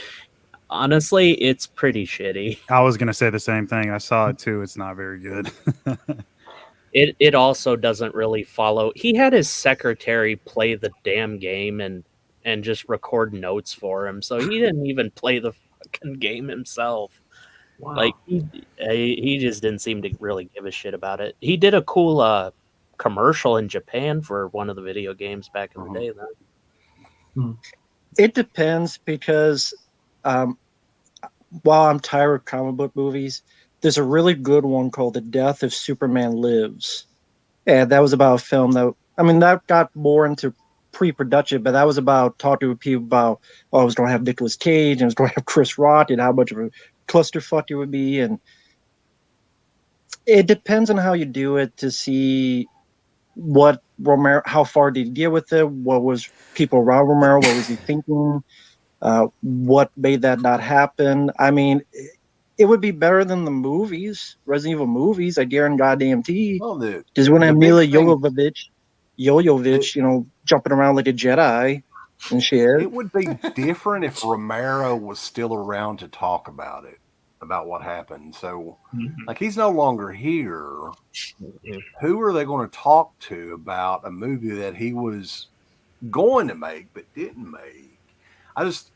I mean, if it's one of those 30-minute documentaries or something, that's fine. I mean, that would probably be pretty interesting at 30 minutes, but 90-minute documentary or 2-hour documentary, I don't see how you do it, because they never got into production in one day, did they? I mean, even pre-production, how far did they get? If Anthony was on here, he would probably know all about this shit, but yeah, that's true. He talks. It's going to be $80 at those goddamn In Search of Darkness bullshit. Yeah, it'll be crowdfunded. I feel like Romero's Resident Evil movie kind of feels like Land of the Dead or something. Like, yeah, you know what I mean? Like, it would have probably turned out something like that. Well, it's so derivative, because it's like he did all that. He's like the OG guy, and then Resident Evil is basically just based off of his shit. So it's kind of, I mean, it makes sense, but it's also kind of weird, because it's like he already kind of did it, with like Day of the Dead and Dawn of the Dead. So I don't know. It would have been cool to see, but at that point in his life, I don't know. I mean, I hate saying I love George, but I don't know if George in the 2000s or whatever could have. Yeah, this would have been right after he made the classic Bruiser. Yeah, it was like a time period. But 99, 2000 era. Honestly, there's already like people here on YouTube who make like 30-minute. Like, there's one named Oliver Harper. He already covered that first Resident Evil movie, and he went pretty into all you really could with the George Romero part of it. And it's like, I don't know what else you can really add. Like, people here on YouTube have covered it like extensively already, and done professional grade videos. Well, I think they're banking on the name George Romero. They hope a lot of people will pay for just to get anything George Romero now he's passed away. I wouldn't be surprised if one day it won't be the cut, but they'll do like a documentary on Cursed, like what happened behind the scenes there, and maybe, or the original strips, or like if this succeeds, they might do other like directors. Like John Carpenter was going to do this film with Kurt Russell back in the 80s called Shadow Company, where Fred Decker and Shane Black were writing it, where these Vietnam vet soldiers come back, but they're zombies. Like it was going to be like a late '80s horror action movie. And man, that sounds kind of awesome. I didn't know that. Yeah, it's called Shadow Company. I mean, if they did like a series, like a better version of that Cursed Films bullshit, like maybe like 30 minutes. But yeah, I don't know about like a 2-hour movie, like you said. I'd actually see like a 2-hour documentary about movies that never got made, because there's lots of those cool. Like Shadow Company, I would honestly like to see how Rob Zombie's version of The Blob was going to be, because that looked fucked up and weird. There was going to be... I'm trying to imagine that. Like... fuck you, Blob. It was like shit. Blob was like that possessed people and turned them into zombies. It was really out there. I mean, it would have sucked, but I just would like to see where they were going with it. But yeah, a show about unmade movies would be good. He did a couple of books about the Halloween franchise, and I think Taking Shape was the name of it. Yeah, His name is Dustin McNeil. He did part 2 was on all of the unmade Halloween sequels. Man, it's a great book. It is so good. Yeah, if anybody out there would want to make a movie, base it on some of the stuff that's in that book, I'm sure he would love to work with you on it. Stuff like that. There was so many unmade Elm Streets, so many unmade Jasons, and what was the one you mentioned? Cursed. Like, if Scream Factory wanted me to buy that damn thing, like they could have done a documentary about how fucked up the production was of that. I would have, just to watch that documentary more than the damn movie. You know, Dustin McNeil also wrote a book about all the Freddy vs. Jason movies that were going to be made, and that could be a movie in itself. It's a really good book. I remember one of those scripts where Freddy pissed in the Holy Grail or something. They mentioned that in the Crystal Lake Memories book. Yeah. I did see they were trying to make and I don't know if this is still happening, but they were working on doing a movie about the making of Texas Chainsaw Massacre, the first one. Kind of like how The Disaster Artist was made, making fun of The Room. And I thought that's kind of an interesting idea. The only problem is if they did that, I want them to be accurate. I don't want them to like make shit up, like, you know, stuff that didn't happen on set or something. But I think that'd be hard, like with the Romero thing, because so many of them have passed on, and it's hard to get. Did they like all still hate Toby Hooper? Like even the ones who I heard, like, yeah, with like the famous Edwin O'Neill, where he said like he'd kill him if he ever met him again. It was like worse than Vietnam, and these are like supposed quotes he said according to IMDb. You know, something that's interesting though is Toby Hooper did not attend many horror conventions at all, whereas back in the day, you know, all the other stars, and they were at a ton of shows. We met him numerous times at shows. Toby Hooper was kind of, I mean, he's known as a recluse anyway, but I mean, there may be something to that. I think that he did definitely make a hell on earth that summer for sure for that cast and crew. No doubt. Well, I think now we were talking to. Go ahead. Sorry, I was just going to say there's a couple of documentaries on Tubi right now that are Texas Chainsaw Massacre making of documentaries. I haven't watched any of them yet, but I mean, I was kind of surprised to see something like that on Tubi. So I don't know if there's like behind the scenes footage or pictures or anything that's out there, but I'm kind of interested in checking those out, because that's one that, surprisingly enough, I haven't really seen anything like in an official professional documentary like about the making of or behind the scenes of that movie. So well, you can I don't know if they're any good. Get Gunnar Hansen's book, Chainsaw Confidential. It's on Audible, and you can listen to him read the whole book, and it's like super detailed about the entire making of the movie. I will have to check that out. Books. And actually, on the Dark Sky Blu-ray, I think those same documentaries, are one of them's on there as a special feature. Family Portrait, I think it's called. Okay, yeah, because I have the German 4K or whatever that just came out this past year. So I haven't even looked at the features on that. So maybe one of them is on there. And a lot of stuff back then, I mean, I don't mean to be offensive saying you know, back in the 70s when they were doing those things, I mean, when shit sometimes would go down, a lot of those people probably didn't either they didn't think anything of it or they're not going to talk about it, you know, like certain, you know, odd things. So, I don't know. Well, there were always rumors about the mafia being involved too. There's a good chance, though, here in a couple of years, it makes, what is it, the 50th anniversary of the movie. So it's possible that there could be some. I mean, Don May, we had him on last year, was telling us about all of this B-roll footage that nobody has ever seen. That's at the University of Austin down there in Texas, some library or something. Why? I mean, the ultimate Texas Chainsaw Massacre documentary, and let's be honest, I don't mean to piss people off, but it's the truth. If you're making a Texas Chainsaw Massacre movie or documentary, it's about that first movie. I don't want to hear shit about those sequels because in comparison, they all sucked in comparison. They really did. There's nothing. Texas Chainsaw Massacre is probably the best, not my favorite, but probably the best horror movie that's ever been made.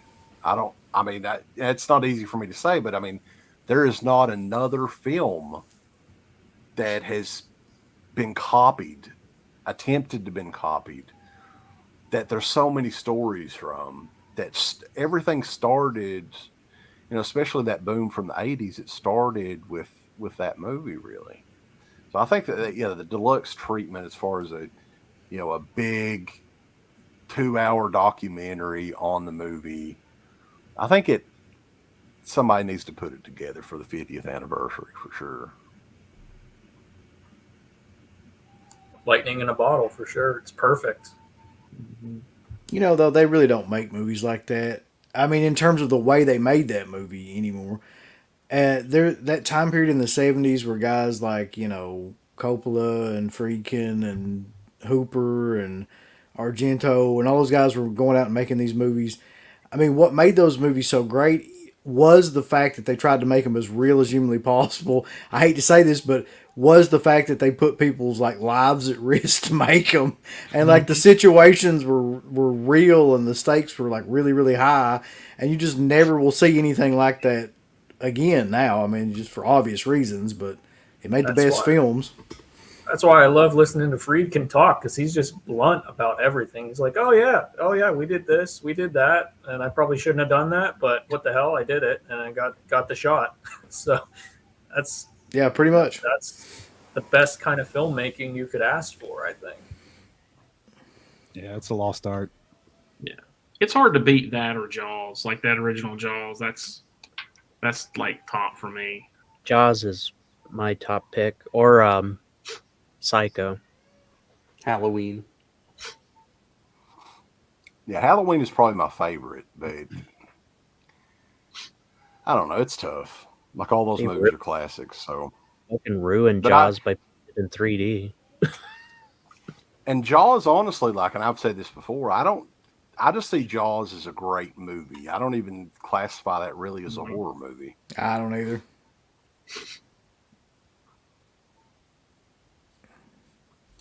I'd probably say Halloween then. For like straight up horror movie, Halloween's probably my favorite. But Jaws 3D has a coked up Dennis Quaid, so that's a win for me. Well, no, they took the original one and they converted it to digital 3D for no reason and released it this weekend. It's like, great. Yeah, when they could have made just enough money with the original Jaws 3D. That's what everybody wanted to see, anyhow. Dawn of the Dead. I would have gone to that in a heartbeat if that came out in the theater. It's like I want to go to the Dawn of the Dead because they're going to play it near me, but that damn 3D, it's like. Do you think that 3D would be worth a shit at that Dawn of the Dead 3D? Will they, or is it, you think just a big old gimmick? Is that a gimmick? Yeah, he's the one that put all that together. Yeah. I mean, think about what scenes in that movie look like they would be cool in 3D. None of them. I don't think so either, but I was told that he spent some major money converting that to 3D. So it's not just like a press of a button and everything's 3D. He spent some major money, and that's mainly the reason that it's never come back out here in the United States is he wants to make as much as he can back, but the 3D gimmick has kind of run its course at this point. So basically, he's waited about 10 years too long. So he basically fucked up, and now everyone else has to suffer because he's. Because if he spent that much goddamn money, there's no way he's going to make that money back. Sorry about that. No, you're good. There's no way he's going to make that goddamn. Is that really what the problem is? Because that's what everybody always says is the problem with the U.S. versions of Dawn of the Dead is all about that 3D debacle. Like, it seems that's so simplistic, right? It seems like that's such a dumb thing. Is that actually the reason why we're not seeing this? I think there's more to it, personally. That's what I've always heard. I mean, there may be something more to it than that, but the thing we've always been told is there's something about the fact that he wants that 3D version included on whatever that release is, and the companies just won't, and he wants so much money for it too. Well, he's always kind of wanted that, but that they just won't do it. Because I wonder, and I think, if I'm not mistaken, Argento or his company or somebody owns the European rights, so that's why you get the shit that the Dawn of the Dead set that came from wherever it came from, but we can't get anything in the U.S.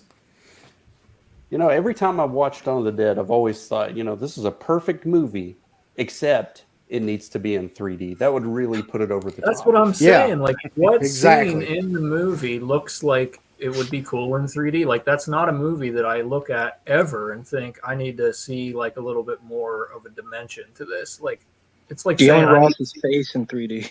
Yeah, let's get Martin in 3D. Like, what we don't need it in 3D. Like, it's not even going to benefit the movie. I'm wondering what his excuse is for Martin.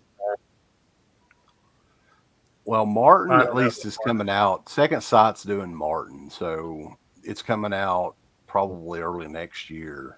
So, I mean, definitely grab this stuff from Second Sight because Richard Rubinstein, who knows? I mean, it's been 2008 was the last Blu-ray. That was the only Blu-ray here in the U.S. 2008. That was 14 fucking years ago. That's going to be a big release. Something I never understood though, and I don't know if y'all can clarify, is with Dawn of the Dead, Argento was there some during the filming, right?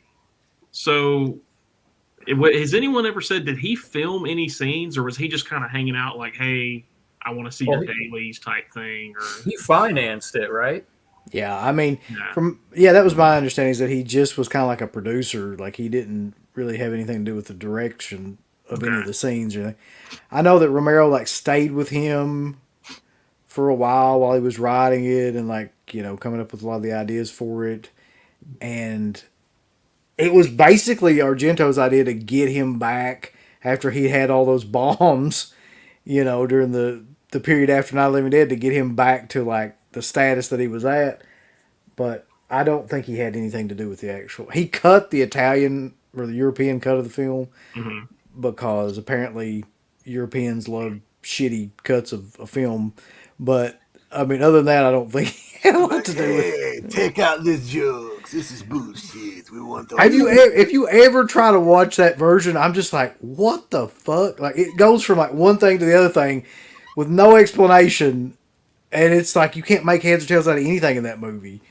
There's no exposition. There's just carnage scene to carnage scene. It's unwatchable. That's what I was going to ask is how many of the cuts have any? I've only ever seen the theatrical cut because it's been the That's only all version. you ever really need to see. Yeah. It's is there anything like Blade Runner where it's significantly different? No, unless you want to see Joe Pilato in the extended version for whatever. I mean, in one scene, but that's the only thing I can think of. Yeah, most of the time the theatrical version is going to be the one you want to watch. Yeah, go Yeah, I'm done. You're good. I would just say I always watch the longest cut someone made, which is the Mall Hours cut. But I'm just a big fan of the movie. I just want to see as much footage as possible. But you pretty much need to go to the bathroom before you watch it. It's pretty long, but that's always the version I watch. But go ahead. No, I'm all out. Horror Critic or John or Matt or Bombastic. You guys got anything? I do want to put this over. This movie, Angel Heart on 4K. I don't know if y'all got this. I got it. I saw it the other day. Man, that's like one of the best looking 4K. It is. It is. That's awesome. But it's Is kind that of a steelbook? Yeah, it is. Oh, it's one of those sweet Lionsgate steelbooks too, man. They put so much detail into those, thought. Even like for Spiral, that steelbook was actually pretty cool looking, even if you didn't like the movie. Yeah, I like the artwork. Go ahead. Oh no, I was just gonna. I like the artwork for the Invisible Man steelbook. The movie was like just okay, but the remake of the Invisible Man, where he's like the door is open and it's just a shadow on the floor, I always thought that was cool. I thought how they made him invisible in that one was really unique. Because I was like, they're just gonna do another Hollow Man, but it's actually a plausible idea. Lee Whannell surprises me because James Wan and Lee Whannell surprised me that they went from Saw to like they make these really like much better and creative. Lee Whannell, I think, is the more creative of the two because he does like random, unique stuff every time. Upgrade, Invisible Man. But yeah, it's weird how you go from like kind of a generic movie like Saw to.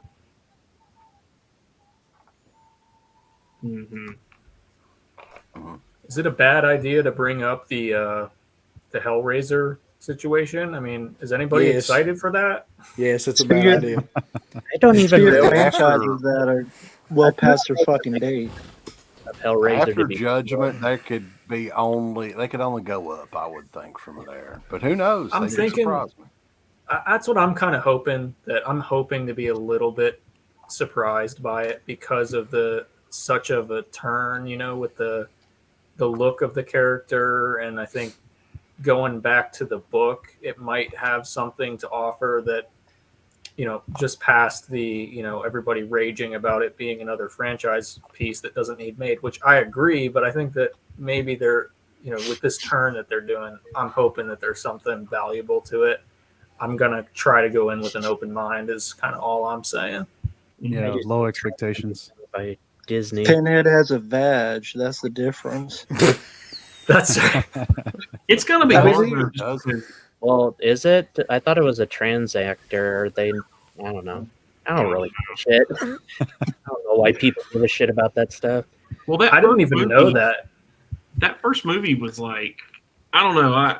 To me, the first two were great, but what makes the first one so good is Frank. It's not really Pinhead. It's the fucking Frank with the skin and shit. Yeah. That's what makes the movie. So it's like, if they're not doing something like that, I don't see, because it seems like they're angling it like Pinhead's the villain, and it's like he is, but he's not really. He's more just kind of like the judgment background piece. The villain is, What they should do is adapt the Scarlet Gospels novel where he's just called the Hell Priest and he hates the name Pinhead, and it's got the character from Lord of Illusions, and like a bunch of people go to hell and fight. Like that would be a far better movie. Yeah, with the Harry D'Amour character. Yeah, that is I'd good. rather see that than the box torturing people. That would have to be a series, though. They couldn't adapt that in one movie. What is the plan for this movie? Like, what is the plot of the new Hellraiser movie? I'm just curious. Have they said? That's what makes me suspicious. Yeah, no, they haven't said. It's like the Halloween Kills producer saying, "You're all gonna hate it." That's great fucking promotion. I'm sure they're right, though. No, it's just that this is franchise. It's the 11th goddamn movie. 11th. Wow. Hellraiser or Hellraiser, because there's 10. There's 10 of the original, and now there's the 11th one. Like, how many goddamn Hellraiser films do you need? Like, I'm kind of just hoping that they just take away part 3, or after anything after part 3. I'm hoping that they just ignore all of that and just sort of make a new thing is what I'm hoping for, because I'm not a fan of any of those sequels. Past 3, I don't care, and I haven't. Like, I'm Bloodline? You didn't like Bloodline? A documentary about how that movie was supposed to be a lot better. Like, that was supposed to be. I think we could all agree that series reached its pinnacle with Hell World, so they can retire all the rest of them. Hellseeker was great. No, man. Dadder was good. Inferno. I saw some of the credit. The idea. Dude, Revelations is where it was at. The idea of the court system in Judgment was cool, but they had no money to make that work properly. I saw some of the cut footage for Bloodline, and it actually looked okay, but I don't think that movie was ever going to work. I mean, once you get the Weinsteins in there, and then they tell the director you can't use chains in the movie, like, come on, like, it's just not going to work. Weinstein was too busy using the chains on his victims. Like those cheap DVD sets, I won't even buy those, where they're like $5 for like all the Hellraiser sequels, and then like the same thing with the Phantasm Ravager for $2 at Big Lots. I'm not buying that either. Sorry. I saw it was on T-Shirt Joe. He does like the Facebook reviews a lot of times, and he did one of he did the Hellraiser review where it was like talking about Craig T. Sheffer. And he was like, in this one, Craig T. Sheffer opens the puzzle box while taking a shit on the shitter. It's like $5. Didn't one of them That's all you need to know. From the commercials? Like the guy who's always like the dude who represents the accidents in the Allstate commercial. Wasn't he like Kirsty's wife or husband in one of those? Yeah, that's in Hellseeker. Yeah, that's weird. God, dude. That's a deep dive right there. Inferno would have been good because it was Scott Derrickson, but again, you get a good director, but it's not a Hellraiser script. They just shoehorned him in there, but could have been, coulda, woulda, shoulda. That's like the whole franchise in a nutshell. Yeah. Really wish they just re-released the first 3 in that Arrow box set in America again.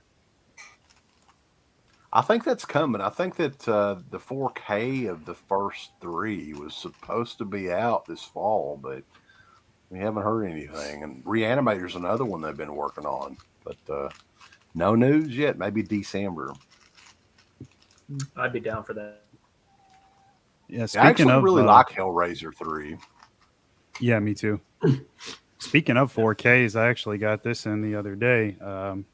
It's the Howling. It's the 4K, but it's I think it's Studio Canal. And so, like, when it comes to Screen Factory, yeah, exactly. So I've been outsourcing as much as possible, and this is a pretty good release. I mean, the transfer's solid. You got posters, lobby cards. It's a big, fold out digipack deal. Nice. So yeah, I was just wondering, are any of you guys outsourcing when it comes to Screen Factor, or are you guys still giving them your money? Studio Canal. I like the way you put that. Yeah, you guys still give them the money.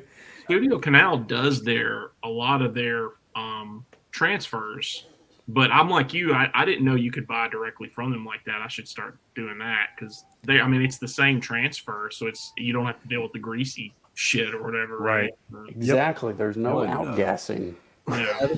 The Dog Soldiers release that Second Sight also did like a limited edition of, I think it's the same transfer and everything, which if you guys I'm not a huge Dog Soldiers fan. It's okay, but I've never been a huge fan. But the transfer on that shit is unreal. But for the first time, they remastered the original. They got a hold of the original camera negative, and I think it was lost or whatever.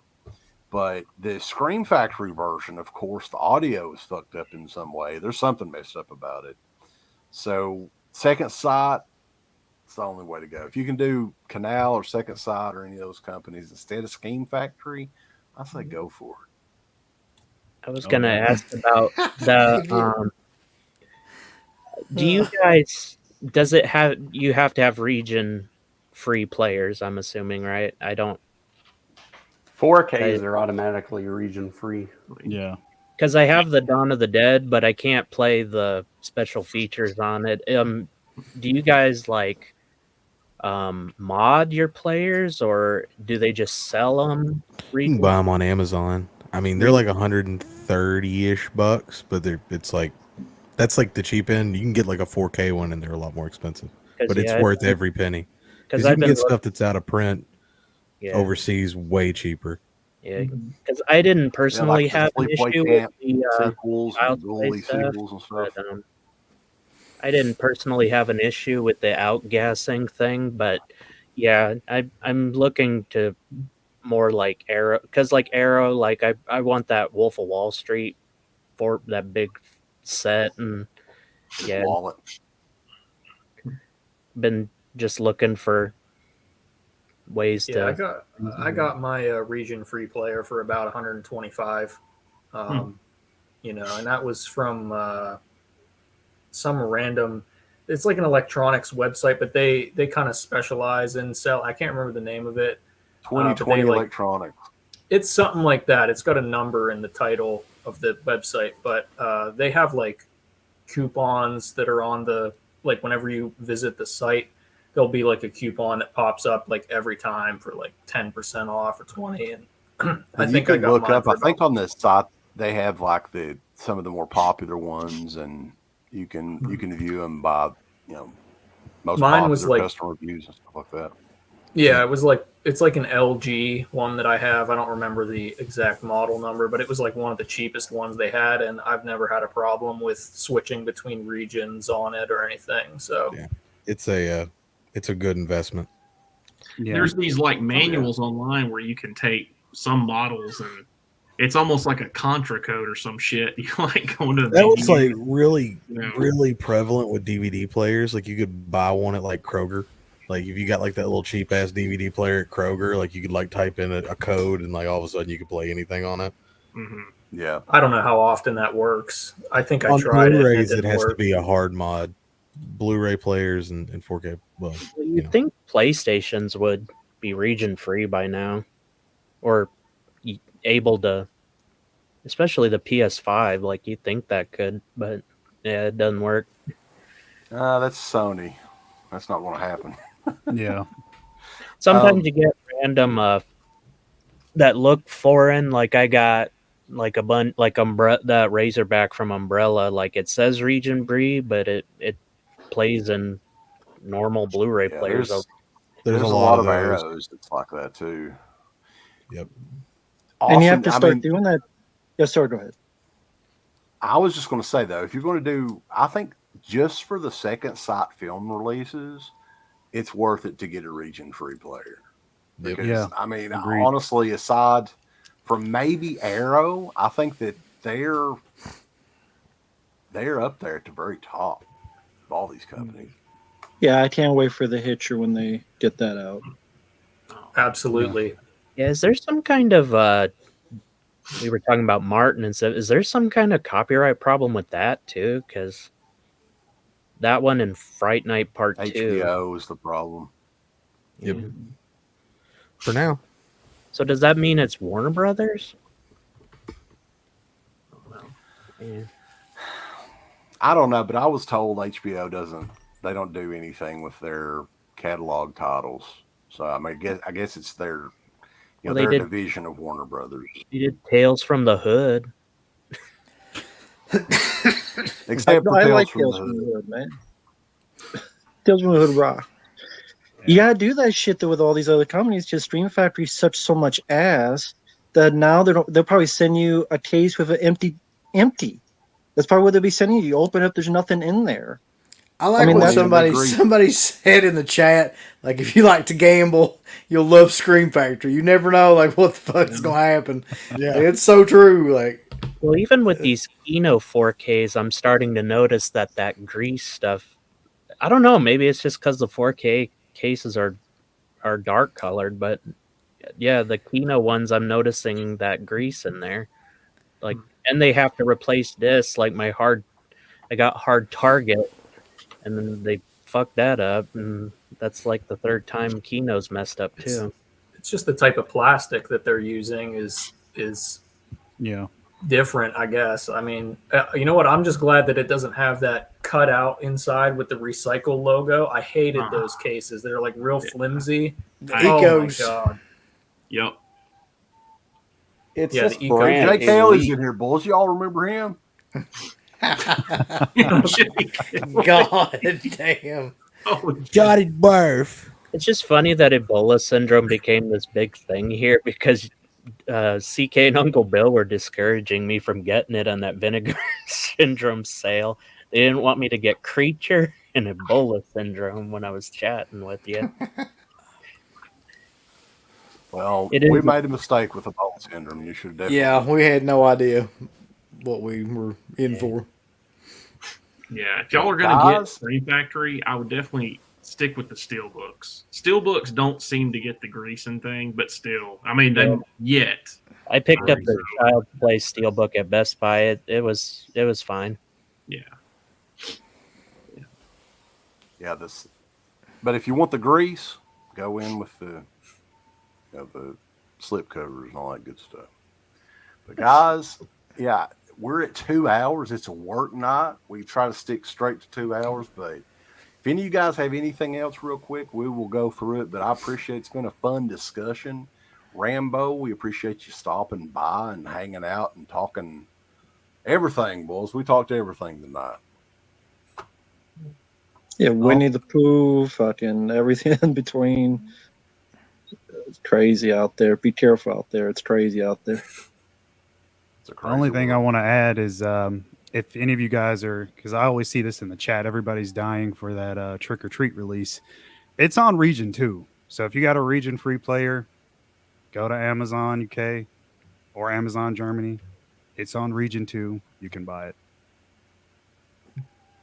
Yeah, and Lionsgate's coming out with it at some point in the near future. I don't know if it's before Halloween, but they're working on that shit. Don't believe Felcher. He's full of shit.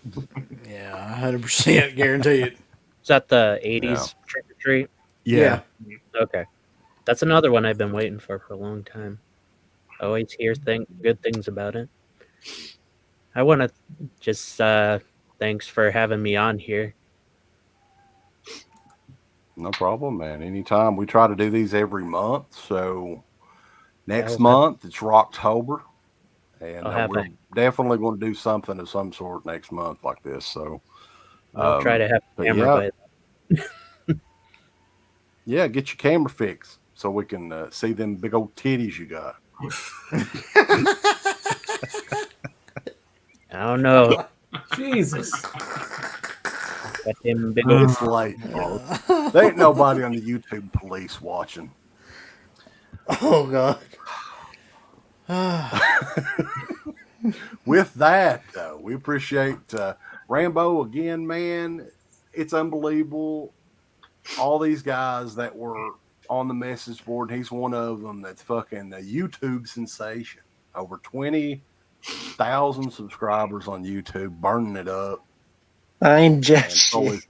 But thanks for having me on. You know. Yeah, I want to say thanks because Rambo, I've been subscribed to your channel since like 2009, dude. Same with DeadPit. Like I've been on there, so it's cool to see everybody still kicking around and staying true to the formula that works for you guys. So Well, thank you very much for the kind words. totally. Yeah. No So, problem. guys, everybody have a good weekend coming up. Keep it creepy and stay tuned. DeadPit on Patreon. Can't hardly even see it. There it is. And DeadPit.com. Give us the thumbs up. Up you butt. Like, subscribe. And if you subscribe, here's something else you can do. Once you subscribe, you can click the bell notification. You. Right? And it'll notify you anytime. I clicked it. that It ain't DeadPit done puts shit. up new shit. Click it. Or don't. I really don't give a if you do. I want you to. I want you to. I don't care. Let's keep our community growing here on No, YouTube. I don't like it. I don't want you to do nothing.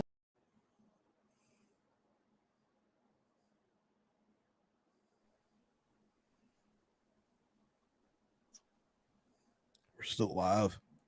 Give us the thumbs up. Up your butt. Like, subscribe. And if you subscribe, here's something else you can do. Once you subscribe, you can click the bell notification, right? And it'll notify you anytime that Dead Pit puts up new shit. Or don't. I really don't give a if you do. I want you to. I want you to. I don't care. Let's keep our community growing here on YouTube. I don't like it. I don't want you to do nothing. Listen, they need to do that, pal. No, don't you dare touch it. Thumbs up. Subscribe. And click that bell. For this video officially, it's Oak Curlyjaws has a message for you. Go on over to shop.deadpit.com and go look at their Teen Public store right now. You got some new shirts like the Oak Curlyjaws official t-shirt, which is brutal and badass. You got the Yummy Gummy shirt with the captain himself on the shirt. You got Uncle Bill's face on a fucking shirt. You got the Final Girl shirt. You got all these shirts over at shop.deadpit.com. Get them before they're all out, especially the new one, Bedtime 1039. It doesn't get better than that, so go on out. Check out these shirts at shop.deadpit.com.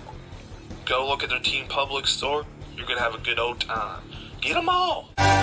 Thank you to all of our supporters on Patreon. Dead Pit on Patreon.com is the only place to check out a complete archive of the old Dead Pit radio shows all the way back from 2005 on, in addition to the midweek shows and fan commentaries, exclusive podcasts, and much more. Dead Pit on Patreon.com if you're interested. Tiers start at only $1.